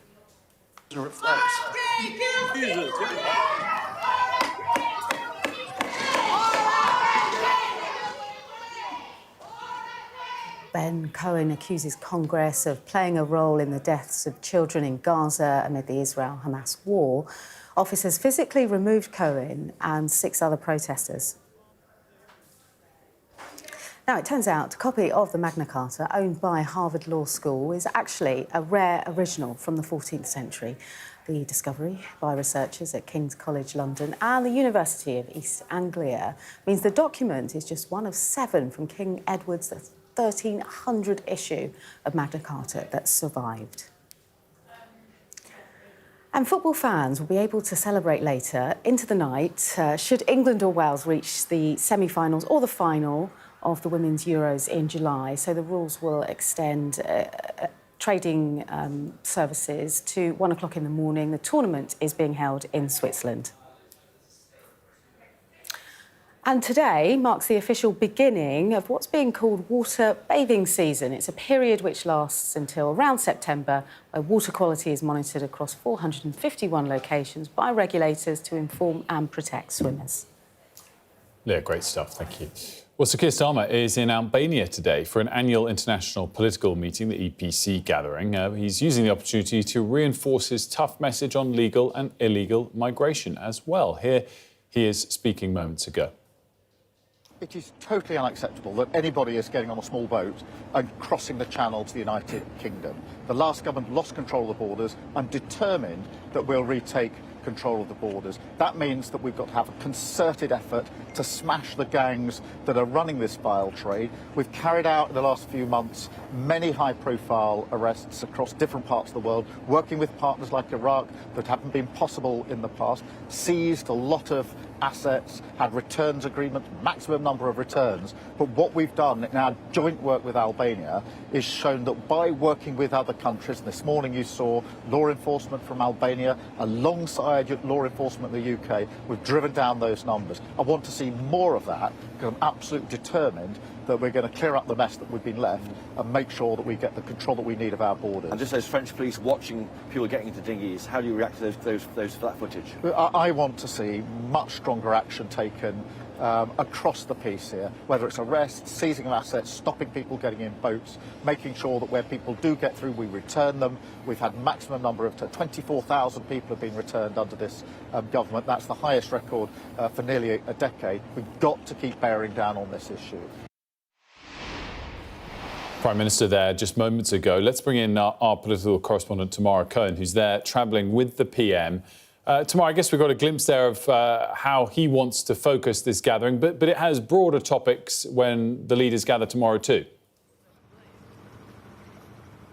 That's right. Keir Starmer is using his trip to Albania for that European summit tomorrow, which will talk all about Ukraine and also about global migration, to have a meeting with the Albanian Prime Minister here at the port of Durrës. This is Albania's largest passenger port, but is also where British and Albanian officials have been working together for the last 2 or 3 years in what the government feel is a success story in cracking down on smuggling gangs, on people using fake documents and being trafficked, to work upstream, as they call it, to stop people leaving before they come to the Channel. Because you may remember, at the end of 2022, when we saw those small boat numbers, the largest national group that year was Albanians. 12,000 of them had crossed the Channel, a sudden spike from the previous year, thanks to the activity here, largely under the previous Conservative government, as the Conservatives have been keen to point out. Those numbers dropped by 95%. So Keir Starmer feels that his narrative about smashing the gangs can be done through arrangements like that. And today he's announcing that there's going to be an extension of that partnership to other countries in the region, North Macedonia and Montenegro, because this part of the world, the Western Balkans, is now a key staging post on the route migrants take from Asia and Africa through Europe, often finding themselves in those dangerous small boats in the Channel. So he says the investments they're making here in new anti-forgery technology and so on are going to really help to stop people at source. But the raw facts are that migrant crossings in the Channel are at a record high this year. They surpassed 12,000 earlier this week. And while Keir Starmer is also putting out tough messages on legal migration to the UK, he also needs to show he's taking action on what the government deems to be illegal migration, people coming through irregular routes. And initiatives like this, he believes, will make a difference in crippling those gangs, but so far those numbers are high. I think the question he's going to get is this going to be slow going? When are we going to start to see the difference? Tamara, great stuff. Thanks so much for that. Right, let's have a look at the weather before we leave you. Breathtaking views with clear skies ahead. The weather, sponsored by Qatar Airways. Our dry and settled weather continues this week. Western parts will be warmer, but a cool breeze will affect eastern shores. It's a grey start this morning for central and eastern England, with overnight low cloud and mist slowly retreating to the coast. Elsewhere it will be dry but chilly. Things will soon warm up with plenty of sunshine and moderate to high UV levels. The early low cloud in the Midlands and eastern England will tend to be thin and should break through, but generally eastern areas will be cooler and breezier. The onshore breeze for North Sea coasts means low cloud and mist may linger across eastern parts of England. That's your weather. Breathtaking views with clear skies ahead. Qatar Airways sponsors the weather. Still to come here on The Breakfast Show, as of this morning, we're in official bathing water season. Stay tuned for exactly what that means.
A show of military might and menace.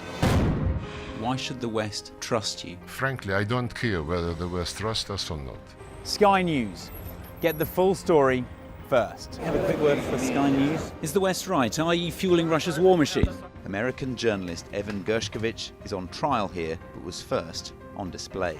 I'm Ivor Bennett, Sky's Moscow correspondent.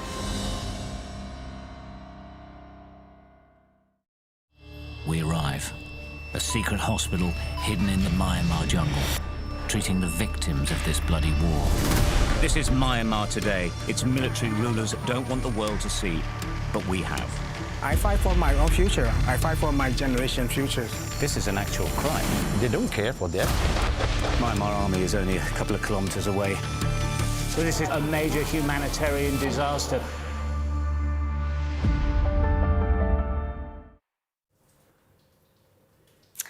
Welcome back. Today marks the official beginning of what's being called water bathing season. It's a period which lasts until around September, where water quality is monitored by regulators to inform and protect swimmers. Well, let's speak to wild swimmer Joe Bateman for more on this. Great to have you with us, Joe. How are you feeling then ahead of this bathing season?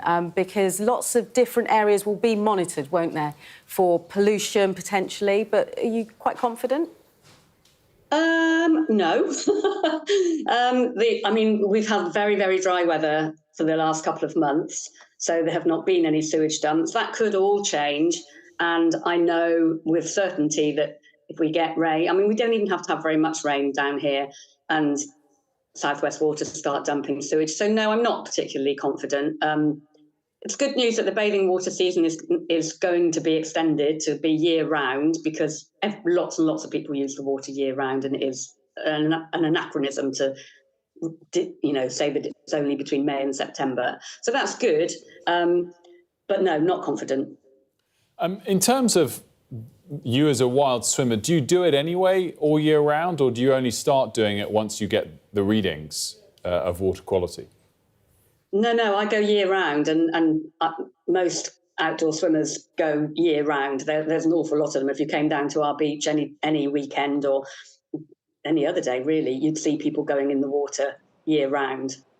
So bathing season's a bit of a sort of misnomer, as it were. But I guess the question really comes down to the extent overall to which you think we've turned the corner in terms of this water quality debate, and indeed that the very step to have the data all year round presumably is a big part of that. That's really good, absolutely. And there's a lot of things that have been proposed which are good news about the bathing water season, about bathing water quality and so on. I have to say, based on experience, I remain very cynical. So it's great that they've made these announcements, but actions will speak louder than words, and let's see how this unfolds over the next few years. On the flip side, Joe, the weather's, I'm sure, offset some of this negativity for a wild swimmer. Well, it helps because if it doesn't rain, we tend not to get the sewage dumps here, but in some places they're happening all the time, regardless of rain. Yeah, but so, I mean, in terms to have a nice dip, the sun is shining. Yeah. Absolutely. Wherever you are in the country, I would say check the Surface Against Sewage app to see if there have been any sewage dumps near the area that you want to swim, because whether it's rained or not, that could have happened. So check the app. If it's all clear, absolutely go for it. The weather's gorgeous. Get in that water. And of course, check safety advice as well, particularly on the water temperature relative to the air temperature. Joe, thanks so much for joining us. We appreciate it. All right, thank you.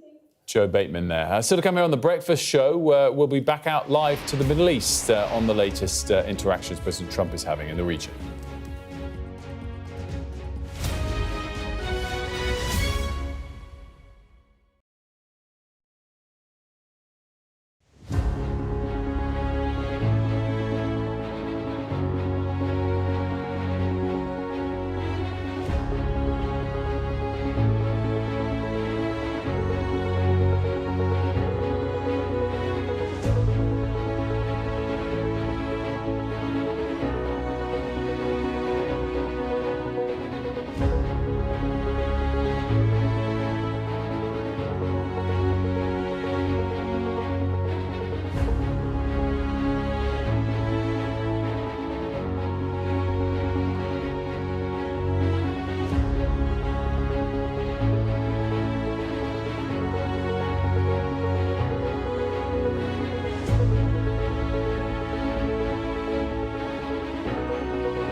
Welcome back to The Breakfast Show. In just a moment, does President Trump's approach to the Gulf signal a new era in US foreign policy? We're going to talk to a former ambassador to Saudi Arabia, to Syria, to Qatar, to Iraq. An excellent voice to get the questions there answered. But first, reminder of all of the day's top stories with Leah. Thank you so much, Wilfred. Donald Trump says Russian President Vladimir Putin won't attend Ukraine peace talks in Turkey because he himself isn't planning to be there either. It comes as the United States is still pushing for diplomatic resolution to the conflict, with delegations from Russia and Ukraine meeting in Turkey today. The UK's economy grew more than expected for the first 3 months of the year in the wake of Donald Trump's sweeping tariffs rising by 0.7%. Chancellor Rachel Reeves says the latest figures from the ONS show the strength and potential of the economy. An interim report into the sinking of the Bayesian super yacht has suggested that the boat was vulnerable to high winds, with gusts exceeding 80 miles per hour. The document also revealed that guests used furniture as an improvised ladder to try to escape the vessel, which capsized. Yeah, great stuff. Thanks so much. Let's get more on our top story now. President Trump, of course, just about to address a US-UK joint air base in Qatar in the next 20 minutes or so, of course, continuing his three-stop tour of the region. Let's bring in Simon Collis. He's a former UK ambassador to Saudi Arabia, Iraq, Syria and Qatar. Extraordinarily well qualified to discuss all of this with us. Good morning to you, Simon. Thanks so much for joining us. First question overall is your snapshot take on what we've seen so far from President Trump's visits. Is it typical that any US president would get that sort of welcome, or unique to him? Yeah, good morning. I think this is a pretty unique visit. Any US president visiting the region would be a major visitor. The American security role, their importance of their business in the Gulf, and the tech and innovation issues for the future. But I think President Trump has brought an extra profile to it. He brought a huge delegation with him to Saudi Arabia, and announcing these massive deals in the way that he likes to, but also addressing some of the regional issues on the side, particularly Syria. So talk us through that one first then. I mean, how significant was it that the president met Ahmed al-Sharaa and was so sort of warm about him? Yeah, it's pretty remarkable, isn't it? This is a man who was imprisoned by the Americans in Iraq 20 years ago, and a former leader of al-Qaeda in Syria, but who has clearly been on a journey. And since taking control in Syria after the fall of the Assad regime, has been trying to rebuild a fundamentally broken country. And I think what we saw from President Trump was a recognition that there was no chance of Syria being able to do that whilst it remained under US sanctions, particularly US secondary sanctions. This was a point that Crown Prince Mohammed bin Salman and President Erdogan of Turkey had clearly both made to him. And he took it on board and seems to have recognised that he's taking a chance, but thinks that it's a chance worth taking. And to have met Ahmed Sharaa directly like that, we saw in his comments afterwards, he said, he's a strong man. This country needs a strong man if it's going to have a chance. We've given them a chance. We hope they take it. It seems to me a very healthy approach, and one that opens the way for the Saudis, other Gulf countries, and Turkey to move forward and help the Syrian people themselves, reunify their country and get off their knees and rebuild the infrastructure. What's your take on US-Iran relations? Do you think we are genuinely close to some kind of deal? And if so, what are the prospects of it being drastically better, different than the deal of a decade or so ago? So the mood music has been varying, currently blowing quite warm. We won't know until we get there, if we get there. whether a deal is possible and what it will comprise. There's clearly a gap between the current US position of no enriched uranium and the Iranian position of retaining some. Whether that can be squared and how it can be squared, we'll find out. I think President Trump's envoy, Mr. Witkoff, this is the biggest of the regional deals. It's bigger than any of the others because of its implications for all of the others, really. And it feels like this will need to come to a head by the end of this year for various reasons, not least the expiry of the snapback provisions from the previous deal. So I guess the other kind of big area to discuss before we sort of go broader again is Israel, and specifically the fact that President Trump isn't going there this trip, and seemingly there is some tension, at least, if not more than that, with Netanyahu from the US side. What's your latest snapshot there? Yeah, I wouldn't overstate it. I mean, if you look at President Trump's own relationships, if you look at the people in his administration, the US-Israel relationship remains very, very close.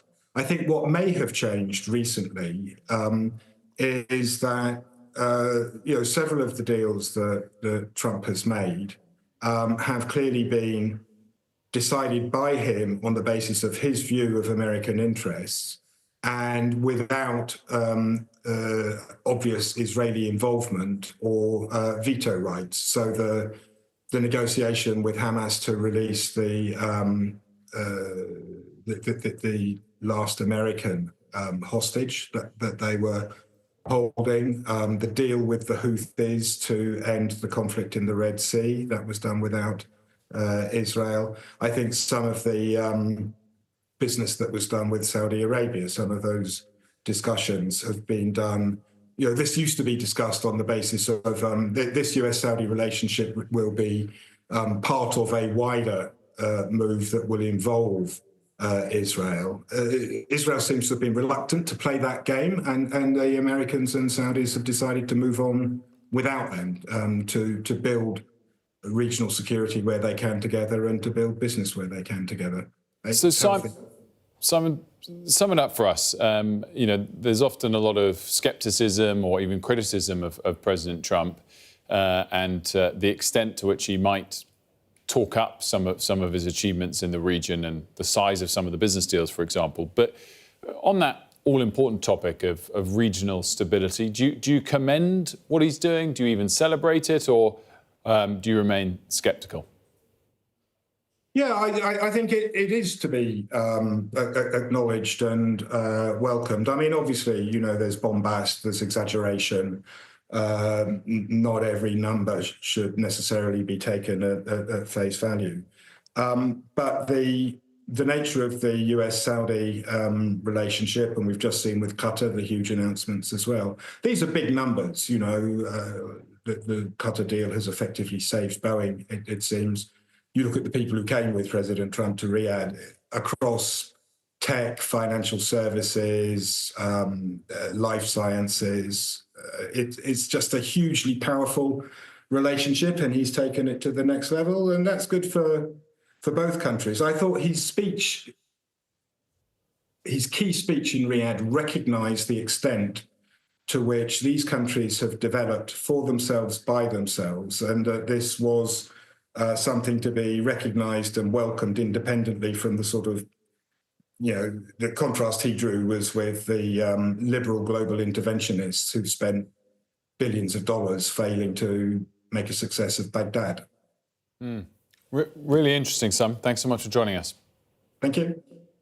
Simon Collis, the former ambassador to Saudi Arabia, amongst other places. Live pictures there of Doha. We're going to go out there live when President Trump takes to the stage, expected shortly. But for now, we're going to go straight to break.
we've got your Sunday mornings covered. From the front page and the sounds of the streets to the voices of the people who make the major calls and big picture politics beyond Westminster. We'll put you at the heart of our story. I'm ready. Are you? Join me, Trevor Phillips, Sunday mornings on Sky News. This is the game changer seat. Look, it even comes with binoculars.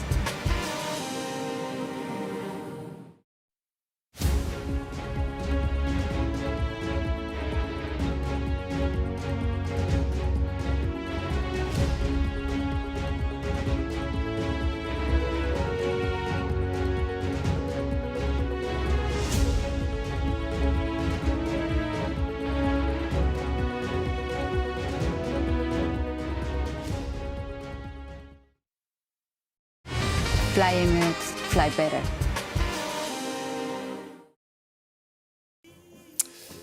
Welcome back. Let's just remind you that we're waiting for President Trump to address the gathered military members there, both British and American, predominantly American, at the Al Udeid air base there in Qatar. He's expected there any moment now. We'll, of course, take it for you live as and when we do see him appear.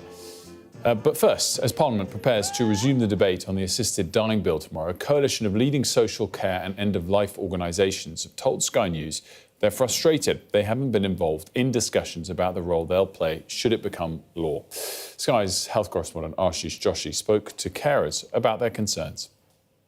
It is important. Even in my friendship group, you know, everyone has got a different opinion, a strong opinion, actually. The job Katie loves could become much, much harder. As a home carer, she has questions about what assisted dying means for her and the people she looks after. More training about the safeguarding. Is it, you know, what do we do? Where do we go? Who needs to be informed about the client's decision?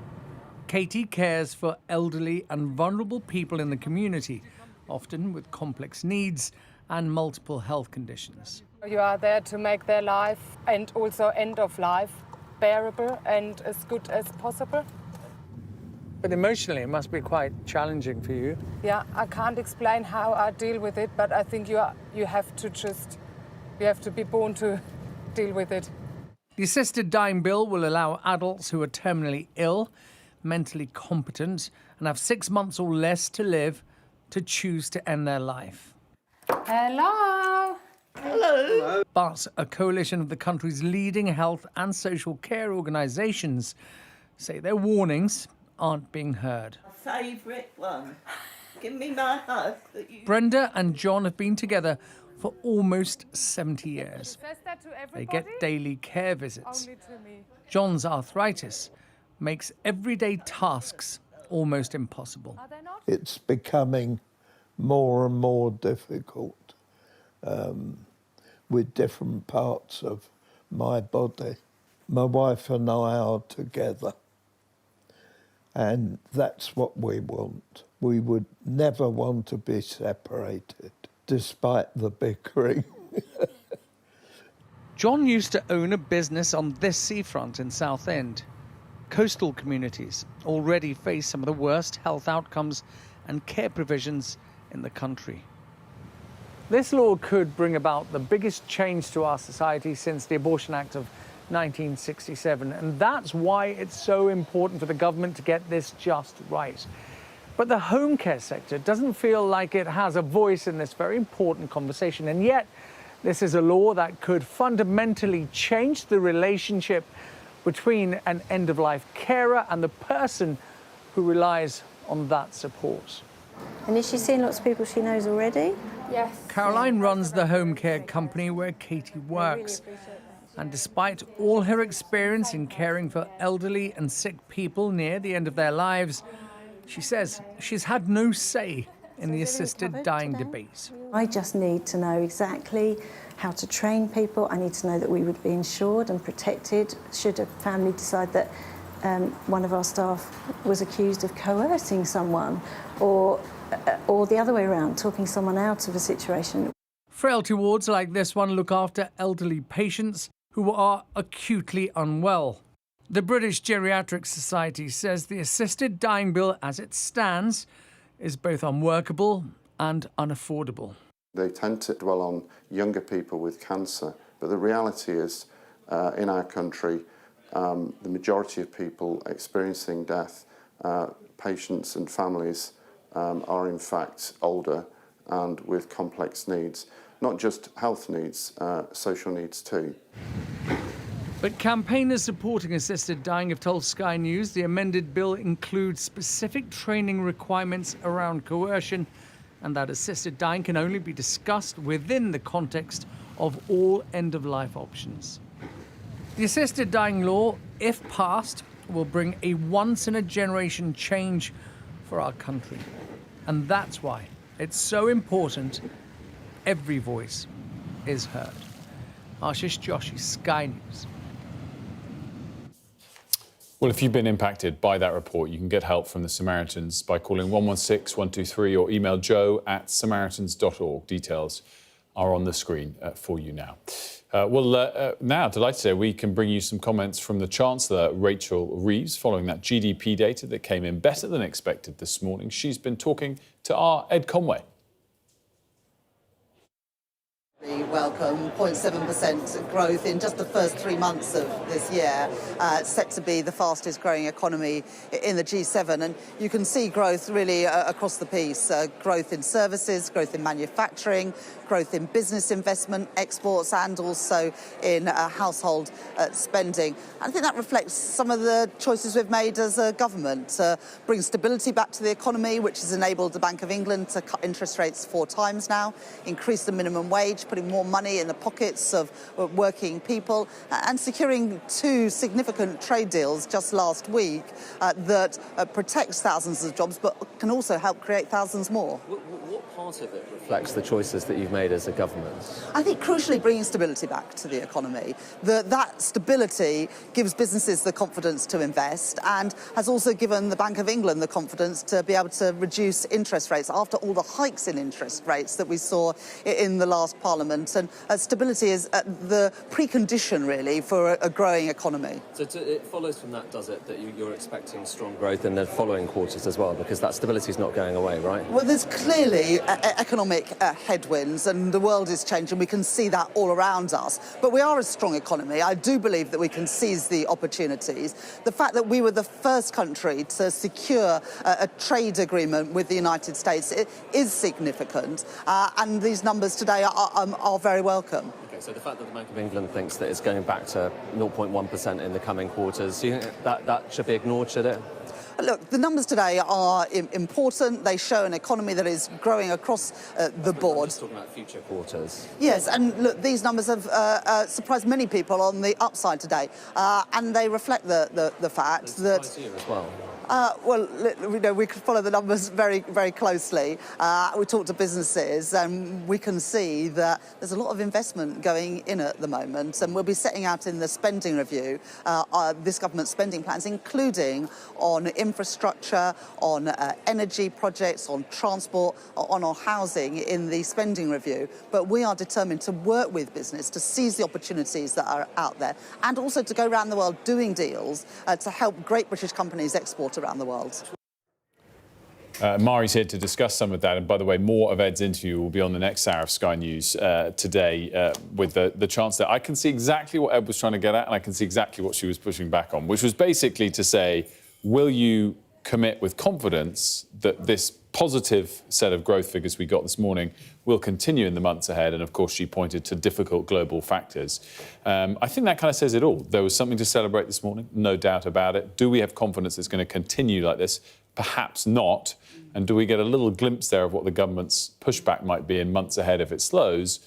You know, international factors, all of which which is, somewhat legitimate, but it kind of shows it won't continue forever. Yeah, I think it's difficult because the government needs to try and ensure that they get some credit for this, they get some positive, coverage about this, because they want to shout about what they've done and how they think that's really benefited the economy. But as you say, they've got to be careful not to celebrate too much and say it's all thanks to them, because then if anything does change in the next few months and the figures start to drop, if Donald Trump changes his mind on something else and that damages the UK's economy or the global economy, they need to be ready to therefore defend themselves and say it's not their fault. So they're trying to get a bit of positive PR while simultaneously readying themselves just in case. We shall see what happens, and let's hope it's the first of many endless positive GDP growth surprises to come. Let's show you a live picture as we leave you of the Al Udeid Air Base in Doha. Peace through strength reads the words that will be behind President Trump's face as he speaks between the two flags there. In the coming minutes, expected, he's actually already a little bit behind expectations. His press conference do tend to go over a little bit, but he'll be there live in the next few minutes. We'll have it for you live on Sky News Today. Gareth's up next.